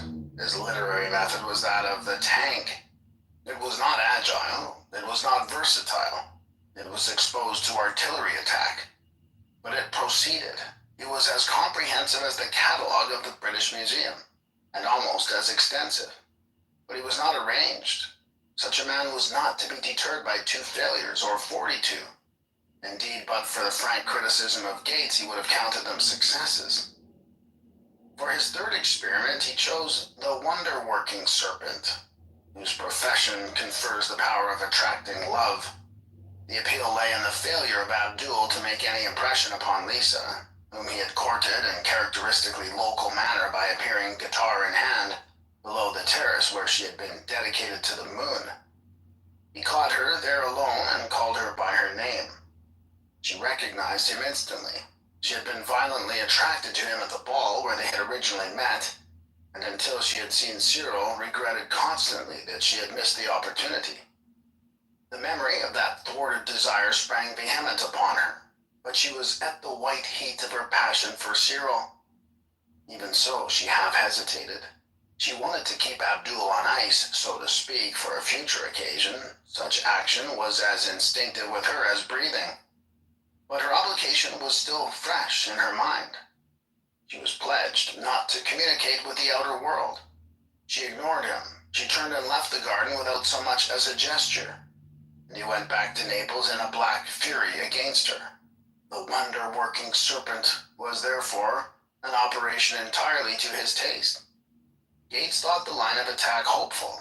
He was totally skeptical of Lisa's virtue, or any woman's, and he had lived on women long enough to make his view arguable, within the limits of his experience. He bade Abdul try again. Good. Then let magic aid. In order to possess the wonder-working serpent, it is necessary, in the words of the grimoire, to buy an egg without haggling, which, by the way, indicates the class of a person for and by whom the book was written. This egg is to be buried in a cemetery at midnight, and every morning at sunrise it must be watered with brandy. On the 9th day, a spirit appears and demands your purpose. You reply, "I am watering my plant." This occurs on 3 successive days. At the midnight following, the egg is dug up and found to contain a serpent with a cock's head. This amiable animal answers to the name of Ambrosiel. Carry it in your bosom, and your suit inevitably prospers. Arthwaite put this scheme into careful rehearsal, and having got the conjurations and ceremonies perfect, for the egg must be buried with full military honors, as it were, he reached the 3rd day without mishap. But at this point a spirit appeared, a guardian of the cemetery, and dissatisfied with his answers, took him to the police station as a wandering lunatic. A less otherworldly master of the dark sciences might have bribed the official, but Arthwaite's self-importance once again stood in his way. He got in deeper, and in the end it was Gates who offered to be responsible for him and persuaded the British consul to use influence for his release. As so many workers of magic have done from the Yukon and Basutoland to Tonga and Mongolia, Arthwaite attributed his defeats to the superior cunning and wickedness of his opponents. Gates himself had varied his pleasures by a more serious attempt to create a magical link with the garrison. From his tower he had observed many pigeons upon the hillside, and he began to tame these, spreading corn upon the tower. In 3 days they were eating out of his hand. He then trained them to recognize him and follow him from place to place. A week later he found a moment when the garden was deserted save for a single patrol, and he threw his grain over the wall. The pigeon flocked to it and fed. Now it so happened that the patrolling magician was unsuspicious. He was aware that the benign influence of the house made its gardens attractive. There flowers bloomed brighter than elsewhere, and all nature's wanderers seemed to look to it as their refuge. They felt instinctively the innocence and goodwill of the inhabitants and thronged those hospitable terraces. When Gates moved on, the pigeons followed his next throw. Round the first corner, he placed the remains of his supply of corn in a small heap on the ground. The pigeons unsuspectingly approached, and he threw a net over half a dozen of them. This was a great point gained, for the Black Lodge was in possession of living things that had come from within the guarded precinct. It would be easy to attack the inmates by means of sympathetic magic. As it chanced, 2 of the birds were male, but pigeons being of the general nature of Venus, it was decided to try to identify them with the least male persons of the garrison, namely the 4 women and the 2 boys. Accordingly, ribbons were tied to the necks of the birds and the names of the intended victims inscribed upon them. Magical ceremonies were now made, Gates, who took a real interest in the experiment, being the leader. When he considered the identification adequate, he placed red pepper on the tongues of the birds, and was rewarded the following morning by seeing Sister Clara turn upon one of the girls with a gesture of rage. He can even hear faintly the tones of anger in her voice. But Brother Onofrio had not failed to observe the same thing, and he divined instantly that a breach had been made in his circle. He went immediately to Sister Clara and compelled her attention by a sign of such authority that no initiate dare overlook it. "Sister," he said very gently, "you do not speak with man. What cause, then, can there be for bitterness?" She answered him, still angrily. "The house is upside down," she said. "Elil is as irritable as an eczema. The boys have both made insulting faces at everyone they have seen this morning, and the girls are absolutely impudent." "This is a matter for me, as in charge of the defense of the circle." Sister Clara uttered a sharp exclamation. It had not occurred to her to think of it in that way. "I should be obliged," continued Brother Onofrio, "if you could see your way to impose a rule of silence for 7 days from sunset to night, excepting, of course, in the invocations.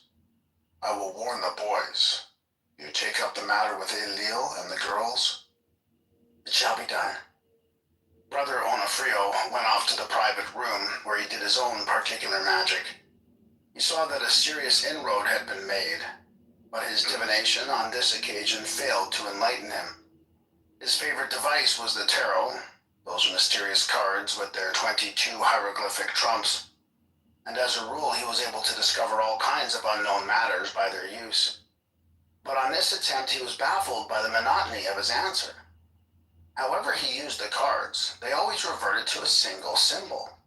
The trump numbered 16, which is called the Blasted Tower, and has some reference to the legend of Babel. I know, he muttered, himself irritated by the persistence of the card. I know it's Mars, which is the planet signified by that particular hieroglyph. But I wanted a lot more than that. I asked, what is the trouble? From whom is the trouble? Where is the trouble? What shall I do? And the same card answers all the questions. The next day, Gates found that the tongues of the birds were shriveled up, and he divined that his mode of attack had been detected and precaution taken. He proceeded by drugging the pigeons with the vapor of ether. In the house, the result was immediate. The 6 people affected showed signs of intoxication and dizziness, coupled with a strong feeling of suffocation. Sister Clara was less troubled than the others, and she recognized the magical cause of the symptoms. She ran quickly to Brother Onofrio. He saw instantly that a new attack was in progress, and gave the sign agreed upon for retirement to a specially consecrated room in the square tower, a sort of inner circle or citadel. The victims gathered in this room within a few minutes, and their symptoms abated on the instant. But Brother Onofrio had a glimpse of light as he assisted one of the 2 boys, who was almost choking, to reach the refuge. The tower caught his eye, and it flashed upon him that perhaps the tarot was referring to an actual tower. It was only one step to think of the tower of the church, and running into the garden, he saw that a man was standing there, evidently engaged in watching the house of the magicians. Brother Onofrio's quick insight decided him instantly upon the course to follow. The tarot trump in question represents a tower struck by lightning, from which figures of men are seen falling. He laughed joyously. His favorite method of divination had vindicated itself supremely. His 4 questions had indeed a single answer.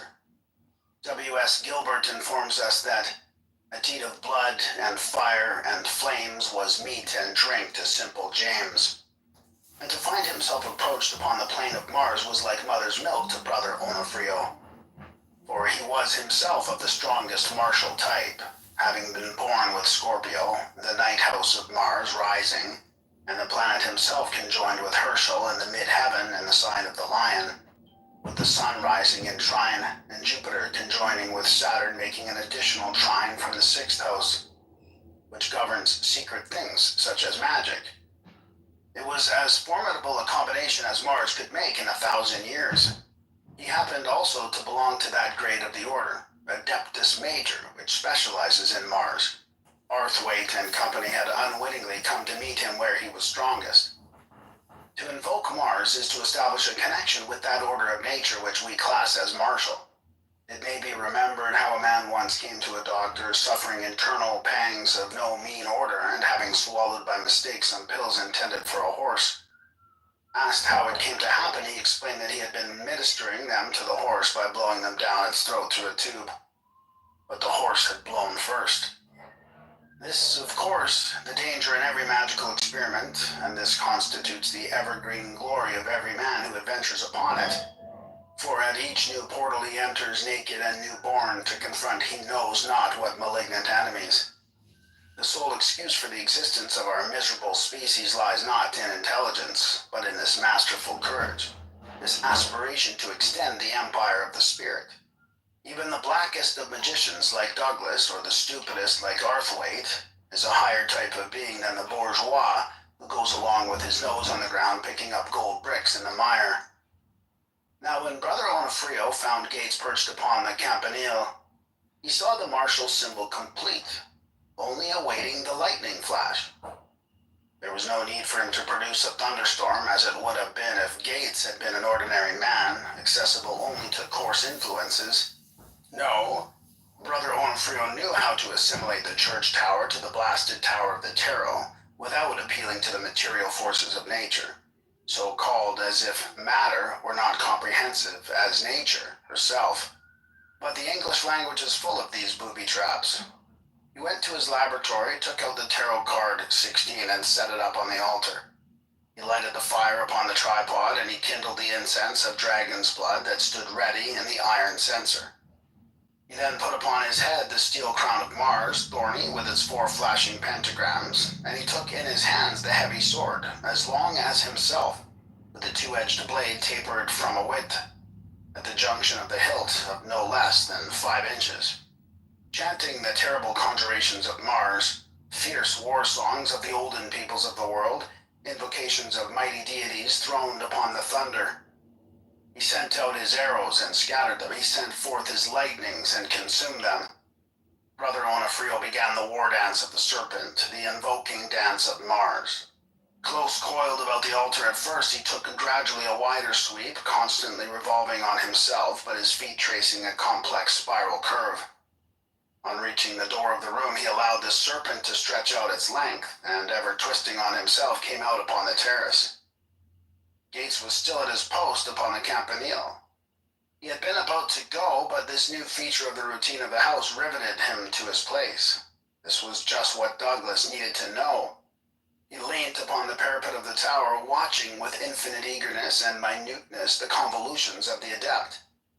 Once upon the terrace, Brother Onofrio proceeded to coil up his serpent after him, diminishing the sweep of his spirals until he was at 0, merely rotating on himself.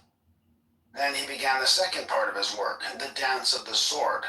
Slowly he began to cause his feet to trace the pentagram, and he allowed the sword to leave his body as he quickened his pace. Just as one sees the weights of the ball governor of a steam engine fly outwards as pressure and speed leap higher.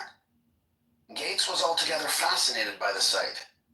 In the sunlight, this scarlet figure with lights darting from every brilliance of its steel was a magnificent spectacle, almost bewildering in its intensity. Faster and faster whirled the adept, his sword swaying about him like a garment of light, and his voice, louder and fiercer with every turn, assumed the very majesty of thunder. Gates watched with open mouth. He was learning much from this man.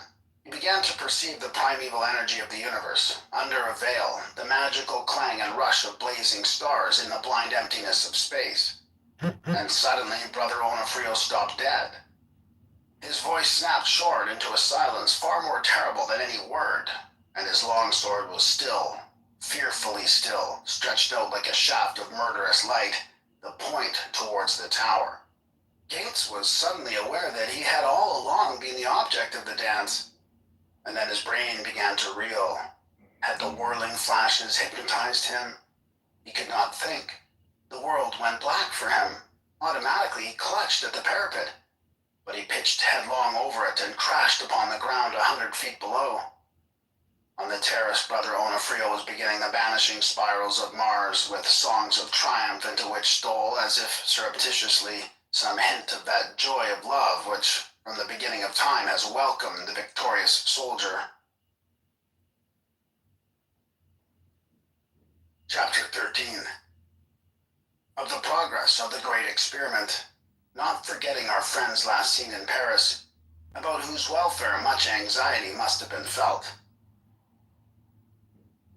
Early in January, Cyril Gray received a letter from Lord Anthony Bowling. My good Gray, It began. May the new year bring you courage to break your resolutions early. My own plan is to swear off every kind of virtue, so that I triumph even when I fall. Morningside is off to America with his new discovery in science. It is that all crime is due to breathing. Statistics show, A, that all convicts are guilty of this disgusting habit. B, it is characteristic of all inmates of our insane asylums. On the other hand, neither crime nor insanity has ever been proved against any person who is not a habitual breather. The case, as you see, is complete. Morningside has gone even farther and shown that breathing is akin to drug habits. He has made numerous experiments upon addicts and finds that suppression leads to mental and physical distresses of an even more acute type than that which follows the removal of morphia or cocaine from their slaves. There's little doubt that Congress will take immediate action to penalize this filthy vice as it deserves. And fresh air will be included among the drugs to which the Harrison Law applies. Hot air, as the natural food of the people, will of course be permitted. I saw Sister Sibylle the other day. She was passing through London to visit friends in Scotland. I tried to alleviate that dreadful destiny by asking her to dinner, and we had an amusing seance with my new toy, a youth named Roger Blunt, who is controlled by a spirit called Wooloo, has 8 secondary personalities, and causes pencils to adhere to walls. It cannot be that this is varnish or surface tension or a little of both. It would be too cruel. The Mahathir of Fang has vanished from our gaze. He has probably gone to the equator to correct the obliquity of the ecliptic in the interest of the law of righteousness. I'm sorry. I believe in that man. I know he's got something that I haven't, and I want it. However, Simple Simon has been nice to me, only he won't talk phenomena. Says that, like a certain pope, he has seen too many miracles to believe in them, which is my own. All Domino's menu price pizzas are half off when you order online. This week only, order now. Case, only he is referring to genuine ones. Hence, difficulty in comprehension of his attitude. I hope you're having a great time with the devil. I envy your blue skies. London is wrapped in fog, and even on fine days I have to go to the War Office. But isn't it a pity those wicked, bad, naughty men who know where you are? I have my doubts about magic. But I know Balak, and he's the rottenest egg in London. I gather he's at the back of it, some blackmailing articles on you again. But as Morningside would say, you should worry. Come along and see me before, in a moment of madness and despair, you plunge into Vesuvius in the hope of exciting a future Matthew Arnold to immortalize you. Well, here's the best to you, Anthony Bolding. There was a brief note, too, from Simon F. It's supposed to be all's well. Rumors of disaster to enemy's offensive current in Paris. You'd better worry along on your own now. There's other fish frying in this kitchen. An old man may possibly drop in on you early in August. You may recognize him with a strong pair of glasses as your old friend, Simon F. Simple Simon never spoke of himself as I in a letter. He only used the pronoun in conversation as a concession to custom. The Black Commissioners had also heard from headquarters. Gates was replaced as quick as rail could carry by a man of superior advancement in the Black Lodge. This was the celebrated Dr. Victor Vesquit, the most famous necromancer of his age. There was really little harm in the man beyond his extraordinary perversion in the matter of corpses. His house in Hampton Road was not only a rendezvous of spiritualists, but a home for lost mummies. He based all his magical operations upon dead bodies or detached portions of the same, believing that to endow dead matter with life, the essential of nearly all magic, as he quite rightly saw, it was best to choose matter in which life had recently been manifest. An obvious corollary is that the best bodies are those that have met a violent death, rather than those which have been subjected to illness and decay. Also, it followed that the best corpses of all were those of executed murderers, whose vitality may be assumed as very great. Though, on this last point, Cyril Gray, for one, would have disagreed with him, saying that the most vital people would have too much respect for the principle of life to commit murder in cold blood.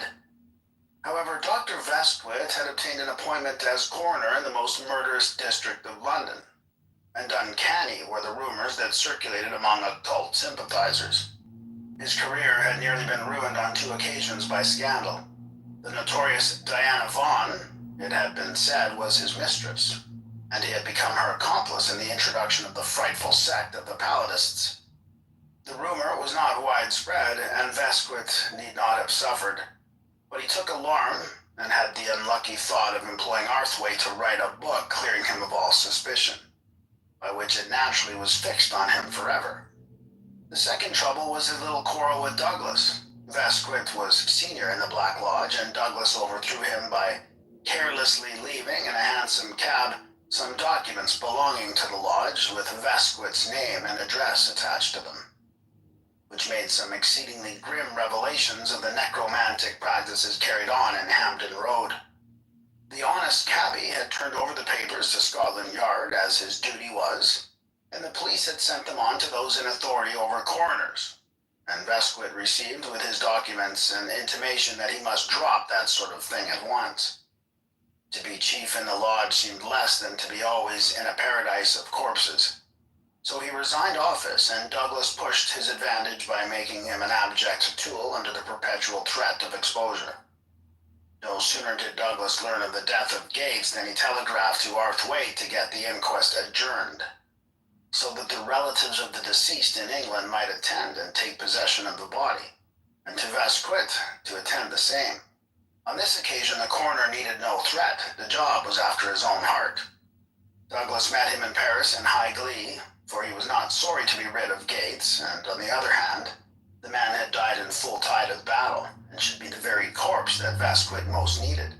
As Douglas himself said, with a certain grim humor in which he excelled, he was, morally speaking, an executed criminal, while being in actual magical contact with Gray and his friends, so much so that he had evidently been killed by them. He was an ideal magical link. Vesquit's task was, if possible, to learn from Gates exactly what had happened, and so expert a necromancer had no fear of the result. It was also to create a semi-material ghost of Gates from the remains and send it to the person who had dealt out death to that unlucky wizard. On his arrival at Naples, there was no difficulty in the way of the Black Lodge. The authorities were only too glad to return a formal verdict of death by misadventure and to hand over the corpse to the rejoining Vesquit.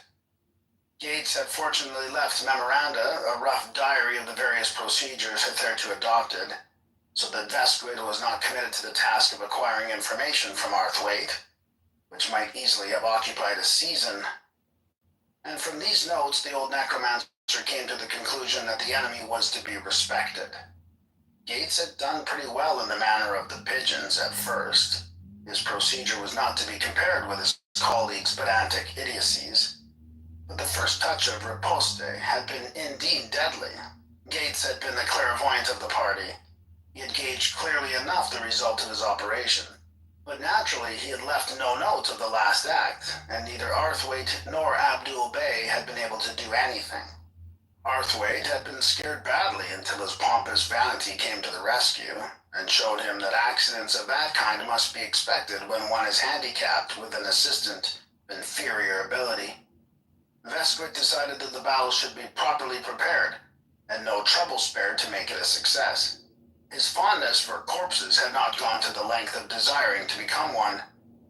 In him there had been the makings of a fairly strong man, and with Douglas to push him on, he was still capable of acting with spirit and determination. Also, he had the habit of authority. He set Arthwaite to work on the grimoire, for in an operation of this importance, one must make all one's instruments. Beginning with a magic knife, which one is allowed to buy, one cuts the magic wand from a hazel, the magic quill from a goose, and so on. The idea is to confirm the will to perform the operation by a long series of acts ad hoc. It is even desirable to procure parchment by killing a consecrated animal with the magic knife, and making ready the skin with similarly prepared utensils. One might, for instance, cut and consecrate even the pegs which stretch the skin. However, in this case, Arthwaite had plenty of virgin parchment in stock with quills of a black vulture, and ink made by burning human bones, and mixing the carbonized products with the soot of the magic dark lantern, whose candles were prepared with human fat. But the grimoire of any great operation must be thought out and composed, according to elaborate rules indeed, but with the purpose of the work constantly in mind. Even when all this is done, the grimoire is hardly begun, for it must be copied out in the way above indicated, and it should be illuminated with every kind of appropriate design. This was an ideal task for Arthwaite. He was able to wallow in dog Latin and corrupt Greek Coptic. He made sentences so complicated that the complete works of George Meredith, Thomas Carlyle, and Henry James tangled together would have seemed in comparison like a word of 3 letters. His grimoire was in reality excellent for its purpose, for the infernal hierarchy delights in unintelligible images, and every kind of confusion and obscurity. This particular lucubration was calculated to drag the archdemon of bad syntax himself from the most remote corner of his lair.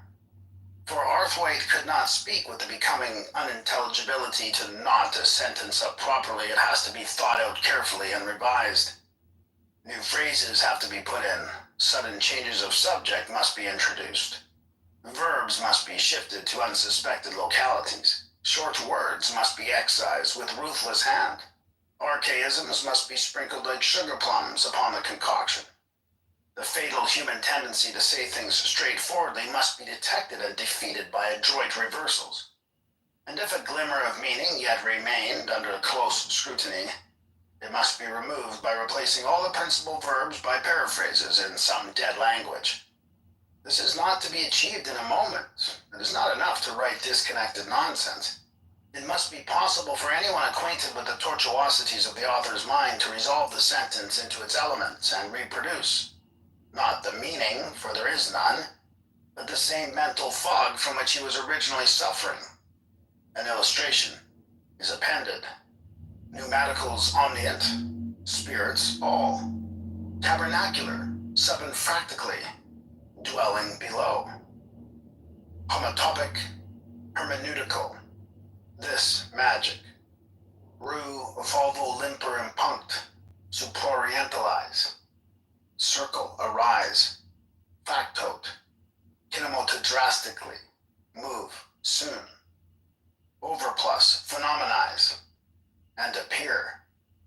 Upon this skeleton, a fair example of his earlier manner, for no man attains the summit of an art in a day. He would build a superstructure by the deft introduction of parentheses, amplifying each word until the original coherence of the paragraph was diluted to such an extent that the true tale was undiscoverable. The effect upon his public was to impress them with the universality of his learning. Arthwaite, being thus well out of harm's way, Vesquit and Abdul set to work on the less arduous of the preparations. 4 black cats were needed for the 4 points of the compass, and it was desirable to massacre a goat upon the altar, which would be no less than the corpse itself. Vesquit, declaring that the body was to be sent to England, had a dummy shipped off in a coffin and kept gates on ice, which may or may not have been a great comfort to him. Abdul had no difficulty in procuring the cats, which, much to their dissatisfaction, were caged in Arthwaite's study and fed on human flesh, which Vesquit easily procured from the dissecting rooms of the local hospitals. But the goat was a more serious matter. An ordinary goat will not do. It had to qualify in certain respects. Abdul succeeded in his quest only after a series of intrigues with the lowest ruffians in Naples, which brought him into more vulgar and unpleasant dangers than he had contemplated when he first put that uniform on. It was, however, at least temporarily, a very amusing situation for the goat. The requisite bath, which must be fed on a woman's blood, was easily arranged for. A courageous country girl offering to accommodate with a toe for a consideration. The nails from the suicide's coffin and the skull of the parricide were of course no trouble. Never traveled without these household requisites. There were many other details to arrange. The consideration of a proper place for the operation gave rise to much mental labor. It is, generally speaking, desirable to choose the locality of a recent battle, and the greater the number of slain, the better. There should be some very desirable spots in the vicinity of Verdun for black magicians who happen to flourish after the vulgar year 1917. But the grimoires were written in other times with other manners. Nowadays, there is a risk of disturbance if one sets up one's paraphernalia of goats and cats at a crossroads, in the hope of helping oneself out with a recently interred suicide, or a ceremonially annihilated vampire. Where the peasant of the 14th century would have fled shrieking, the motorist of the 20th century stops to observe, or more likely runs you over. So that unless your property includes a private battlefield, it is a point of valor to choose a more retired site for one's necromancy than the stricken field of the Marne. Crossroads again are not so thickly planted with suicides and vampires as in happier days. Reflecting solidly and ably upon these points of modern degeneracy, Vesquit made up his mind to compromise and accept the most agreeable substitute, a profaned chapel. It was easy to rent a villa with a chapel attached, and to a man of Vesquit's ability, the work of a moment to profane it. This he accordingly arranged through Abdul Bey. The mind of this youth was very forcibly impressed by the preparations of the old coroner. He had been brought up in the modern school and could laugh at superstition with the best of us. But there were traces of hereditary faith in Islam, and he was not skeptical enough to spoil the magic of Vesquid. No man knew better than the necromancer that all this insane ceremonial was irrational. But it so happens that everything on this planet is, ultimately, irrational. There is not, and cannot be, any reason for the causal connection of things, if only because our use of the word reason already implies the idea of causal connection. But even if we avoid this fundamental difficulty, Hume said that causal connection was not merely unprovable, but unthinkable. And in shallower water still, one cannot assign a true reason why water should flow downhill or sugar taste sweet in the mouth. Attempts to explain these simple matters always progress into a learned lucidity, and on further analysis retire to a remote stronghold where everything is irrational and unthinkable. If you cut off a man's head, he dies. Why? Because it kills him. That is really the whole answer. Learned excursions into anatomy and physiology only beg the question. It does not explain why the heart is necessary to life to say that it is a vital organ. Yet that is exactly what is done, a trick that is played on every inquiring mind. Why cannot I see in the dark? Because light is necessary to sight. No confusion on that issue by talk of rods and cones, and optical centers and foci and lenses and vibrations is very different to Edwin Arthwaite's treatment of the long-suffering English language. Knowledge is really confined to experience. The laws of nature are, as Kant said, the laws of our minds, and as Huxley said, the generalization of observed facts. It is therefore no argument against ceremonial magic to say that it is absurd to try to raise a thunderstorm by beating a drum. It is not even fair to say that you have tried the experiment, found it not to work, and so perceived it to be impossible. You might as well claim that as you had taken paint and canvas and not produced a Rembrandt, it was evident that the pictures attributed to his painting were really produced in quite a different way. You do not see why the skull of a parasite should help you to raise a dead man, as you do not see why the mercury in a thermometer should rise and fall, though you elaborately pretend that you do, and you could not raise a dead man by the aid of the skull of a parasite, just as you could not play the violin like Chrysler. Though in the latter case you might modestly add that you thought you could learn. This is not the special pleading of a professed magician. It boils down to the advice not to judge subjects of which you are perfectly ignorant, and is to be found stated in clear and lovelier language in the essays of Thomas Henry Huxley. Dr. Victor Vesquit, to whom the whole of these ideas was perfectly familiar, proceeded with his quaint preparations unperturbed by the least doubt of their efficacy. It found that they worked, and he cared no more for the opinion of those who, whatever their knowledge in other branches of science might be, were not experts in necromancy, and as Henry Varden, when it is proved to him, with the utmost scientific precision, that he cannot possibly hit a golf ball so long as he swings as he does and uses that mechanically defective grip. It is also to be remarked that the contrary holds good. No method of doing anything has yet been found which cannot be bungled by the adept. So, as the Persian poet says, who hath the how is careless of the why. It was early in the course of Dr. Vesquit's preliminaries that what Arthwaite called the Antolin Thanetical Dulascarchy, the secret service which had been established, reported to him a complete change in the routine of the people of the butterfly net. On the 7th of January, Eliel reported that the first point of the work was in all probability attained. All that was now necessary was to concentrate upon the real crux of the case, the catching of the butterfly.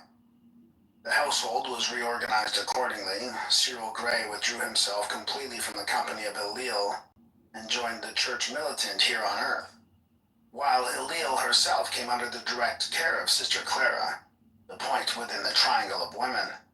She took part in their invocations as the focus to which they were directed, while the men were wholly busied in watching over the safety of the fortress, their faces turned inexorably outward, their sole business to assure the security of the 3 women and their treasure. Upon these facts being brought to the notice of Edwin Arthwaite, he smiled. He had redeemed his earlier failures, due due to the incapacity of his assistants by a sweeping success. For to his magic, evidently, was due the observed change in nature. Shortly after the arrival of Vesquit, he had completed his latest operation, the bewitchment of 3 nails in such a manner that if struck into the door of a room of a house, the occupants would be thereby debarred from the enjoyment of conjugal felicity. And here was the result, shining before him, beautiful with banners. Even the pretense of amity had been abandoned. As a matter of fact, Brother Onofrio had discovered the nails and taken the proper measures to return the current to its sender. But on this occasion it was as te tac the breeks afa helionmont. Arthwaite was totally insensible to the malice of his adversary and remained in the enjoyment of his supposed victory. He resolved to steal a match on Vesquit. Why should he share his glory with another? He had the enemy on the run. He had better pursue them forthwith. Vesquit's slow methods would only give them time to recover. So he resolved upon the chivalrous, if perilous, course of cat's cradle. This magical operation, the relics of which are familiar even to the most unspiritually minded children, is exceedingly widespread, especially among nations which live principally by fishing, as for example, the South Sea Islanders. Many most intricate and beautiful patterns have been devised, and of these the wayfaring man may partake by a perusal of Dr. W.W.R. Ball's monograph upon the subject. That able mathematician, however, neglects unpardonably the magical side of the matter. The theory is apparently based upon the fact that the most elusive objects, birds, butterflies, and fishes, may be taken by means of a net. It is argued, therefore, that anything whatever, no matter how elusive, such as the ghost of one's father or the soul of one's enemy, may be caught similarly. Though, of course, the net must be adapted to the special game that one is after. With these things, Arthwaite was familiar, and it occurred to him that it should be easy to identify string, or preferably catgut, with the viscera of his victims. There could then be no difficulty in knotting up the cords in such a pattern. For example, as the many stars, or the owl, or the zigzag lightning, and assuredly the magicians thus assailed would find similar rearrangements of the contents of their peritonia. After various preliminary exercises, annoying to the objects of this solicitude, Arthwaite proposed to proceed to the grand operation of all, tying up his gut in the elusive yam pattern, which, from the greatest complexity, dissolves like a dream at a single last twist. The persons thus sympathetically treated would obviously perish no less miserably than did Eglon, king of Moab, or Judas Iscariot. The advantage of this operation is evidently its extreme simplicity and economy. While, if it works at all, it surely leaves nothing to be desired in such Teutonic qualities as thoroughness and frightfulness. Whether from any authority in identification or otherwise, it was some little while before Arthwaite began to feel that his plan was working out. The trouble with all these operations was in the absence of a direct link with the principals. The currents invariably struck the outer defenses in the person of Brother Onofrio before penetrating. When therefore Arthwaite's efforts began to show results, they were first noticed by that sturdy warrior, and he, considering the situation, argued that the observed phenomena were due to nature or to magic, and that in either case the remedy lay in opposing no resistance to the forces, but allowing them to operate in a laudable manner. Accordingly, he took a large dose of medicine known to the pharmacist as hydrarg subchlor, adding the remark, "If this be nature, may it do me good, and if this be magic, may it do him good." This occurred just as Arthwaite reached his final operation, the evisceration of his enemy. That night, both parties were successful in causing things to happen, and the morning after, Arthwaite was securely incarcerated in the quarantine hospital of the city, and the newspapers were paragraphing a suspected case of Asiatic cholera. However, in 5 days the symptoms abated, the case was declared non-infectious, and the pallid shadow of the disconcerted sorcerer was restored to the more congenial atmosphere of his grimoire. Chapter 14. An informative discourse upon the occult character of the moon, her threefold nature, her fourfold phases, and her 8 and 20 mansions, with an account of the events that preceded the climax of the Great Experiment, but especially of the vision of Enlil. The ancients, whose wisdom is so much despised by those who have never studied it, but content themselves with a pretense of understanding modern science which deceives nobody, would have smiled to observe how often the latest discoveries are equivalent to some fancy of Aristotle, or some speculation of Heraclitus. The remoter Pequet universities of America, which teach farming or mining, with a little useless knowledge as a side course for show, are full of bumptious little professors who would not be allowed to sweep out a laboratory in London or Berlin. The ambition of such persons is to obtain an illustrated interview in a Sunday supplement with a full account of their wonderful discoveries, which have revolutionized the art of sucking eggs. They are peculiarly severe upon back numbers like Charles Darwin. Their ignorance leads them to believe the bombast of democracy flatterers who scream weekly of progress, and it really appears to them that anything more than 6 months old is out of date. They do not know that this is only true of loud shouted mushroom rubbish, such as they call truth. The fundamental difference between ancient and modern science is not at all in the field of theory. Sir William Thomson was just as metaphysical as Pythagoras or Raymond Lully, and Lucretius quite as materialistic as Ernst Haeckel or Buchner. But we have devised means of accurate measurement which they had not, and in consequence of this, our methods of classification are more quantitative than qualitative. The result has been to make much of their science unintelligible. We no longer know exactly what they meant by the 4 elements or by the 3 active principles, sulfur, mercury, and salt. Some tradition has been preserved by societies of wise men, who because of the persecutions, when to possess any other book than a missal might be construed as heresy, concealed themselves and whispered the old teaching one to another.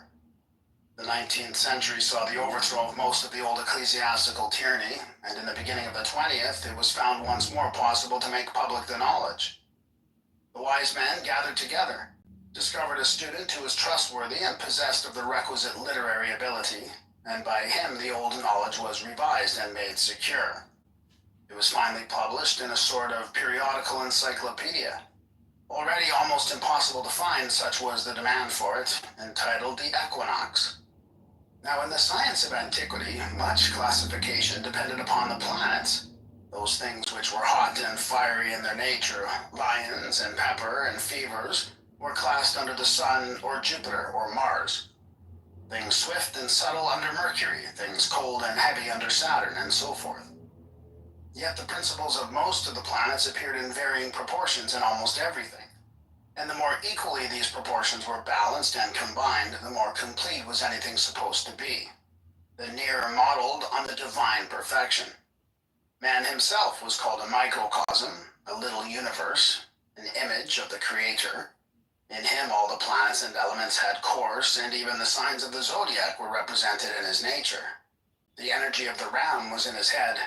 The bull gave the laborious endurance to his shoulders.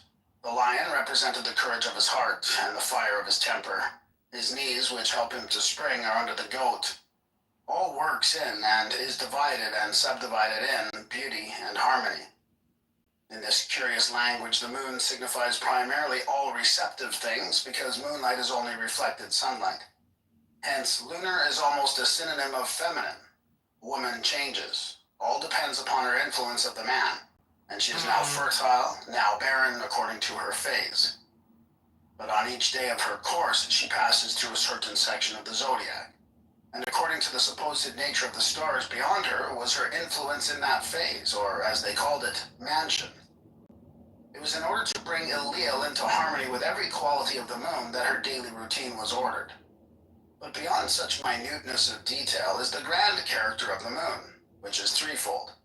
For she is Artemis, or Diana, sister of the sun, a shining virgin goddess. Then Isis, initiatrix, who brings to man all light and purity, and is the link of his animal soul with his eternal self. And she is Persephone, or Proserpine, a soul of double nature, living half upon earth and half in Hades. Because having eaten the pomegranate offered her by its lord, her mother could not bring her wholly back to earth. and thirdly, she is Hecate, a thing altogether of hell, barren, hideous, and malicious, the queen of death and evil witchcraft. All these natures are combined in woman. Artemis is unassailable, a being fine and radiant. Hecate is the crone, the woman past all hope of motherhood, her soul black with envy and hatred of happier mortals. The woman in the fullness of life is the sublime Persephone, for whose sake Demeter cursed the fields that they brought forth no more corn, until Hades consented to restore her to earth for half the year. So this moon of the ancients has a true psychological meaning, as sound today as when the priest of Mithras slew the bull. She is the soul, not the eternal and undying son of the true soul, but the animal soul, which is a projection of it, and is subject to change and sorrow, to the play of all the forces of the universe, and whose redemption is the solution of the cosmic problem. For it is the seed of the woman that shall bruise the serpent's head, and this is done symbolically by every woman who wins to motherhood. Others may indeed be chaste unto Artemis, priestesses of a holy and ineffable rite, but with this exception, failure to attain the appointed goal brings them back into the dark side of the moon, the cold and barren house of Hecate the accursed. It will be seen how wide is the range of these ideas, how sensitive is the formula of woman, that can touch such extremes, springing often from one to the other in a moment, according to the nature of the influence then at work upon her. Cyril Gray had once said, speaking at a woman's suffrage meeting, "Woman has no soul, only sex. No morals, only moods. Her mind is mob rule. Therefore she and she only ought to vote." He had sat down amid a storm of hisses and received 14 proposals of marriage within the next 24 hours. Ever since the beginning of the second stage of the great experiment, Elil had become definitely a spirit of the moon while Cyril was with her. She reflected him, she clung to him, she was one with him. Isis to his Osiris, sister as well as spouse, and every thought of her mind being but the harmonic of his. There was no possibility of any internal disturbance. But now she was torn suddenly from her support. She could not even speak to her man, and she discovered her own position as the mere center of an experiment. She knew now that she was not of scientific mind, that her aspirations to the unknown had been fully satisfied by mere love, and that she would have been much happier in a commonplace cottage. It says much for the personality of Sister Clara and the force of her invocations, that this first impulse never came to so much as a word. But the priestess of Artemis took hold of her almost with the violence of a lover, and whisked her away into a languid ecstasy of reverie. She communicated her own enthusiasm to the girl, and kept her mind occupied with dreams, fairy fervid and uncharted seas of glory on which her galleon might sail, undiscovered countries of spice and sweetness, El Dorado and Utopia and the city of God. The hour of the rising of the moon was always celebrated by an invocation upon the terrace consecrated to that planet. A few minutes earlier, Elil rose and bathed, then dressed herself in the robes, and placed upon her head the crescent-shaped tiara with its 9 great moonstones. In this, the younger girls took turns to assist her. When she was ready, she joined the other girl, and together they went down to the terrace, where Sister Clara would be ready to begin the invocations. Of course, owing to the nature of the ceremony, it took place an hour later every day, and at first Elil found a difficulty in accommodating herself to the ritual. The setting of the moon witnessed a second ceremony directly from which she retired to her bed. It was part of the general theory of the operation, thus to keep her concealed and recumbent for the greater part of the day, which, as has been seen, really lasted nearer 25 hours than 24. But with soft singing and music, or with the recital of slow, voluptuous poetry, her natural disinclination to sleep was overcome, and she began to enjoy the delicious laziness of her existence, and to sleep the clock round without turning in her bed. She lived almost entirely upon milk and cream and cheese, soft-curdled and mild, with little crescent cakes made of rye with white of egg and cane sugar. As for meat, venison, as sacred to the huntress Artemis, was her only dish. But certain shellfish were permitted, and all soft and succulent vegetables and fruits. She put on flesh rapidly, the fierce, active, impetuous girl of October with taut muscles and dark-flushed, mobile face, had become pale, heavy, languid, and indifferent to events, all before the beginning of February. And it was early in this month that she was encouraged by her first waking vision of the moon. Naturally, her sleep had already been haunted by this idea from the beginning. It could hardly have been otherwise with the inveterate persistence of the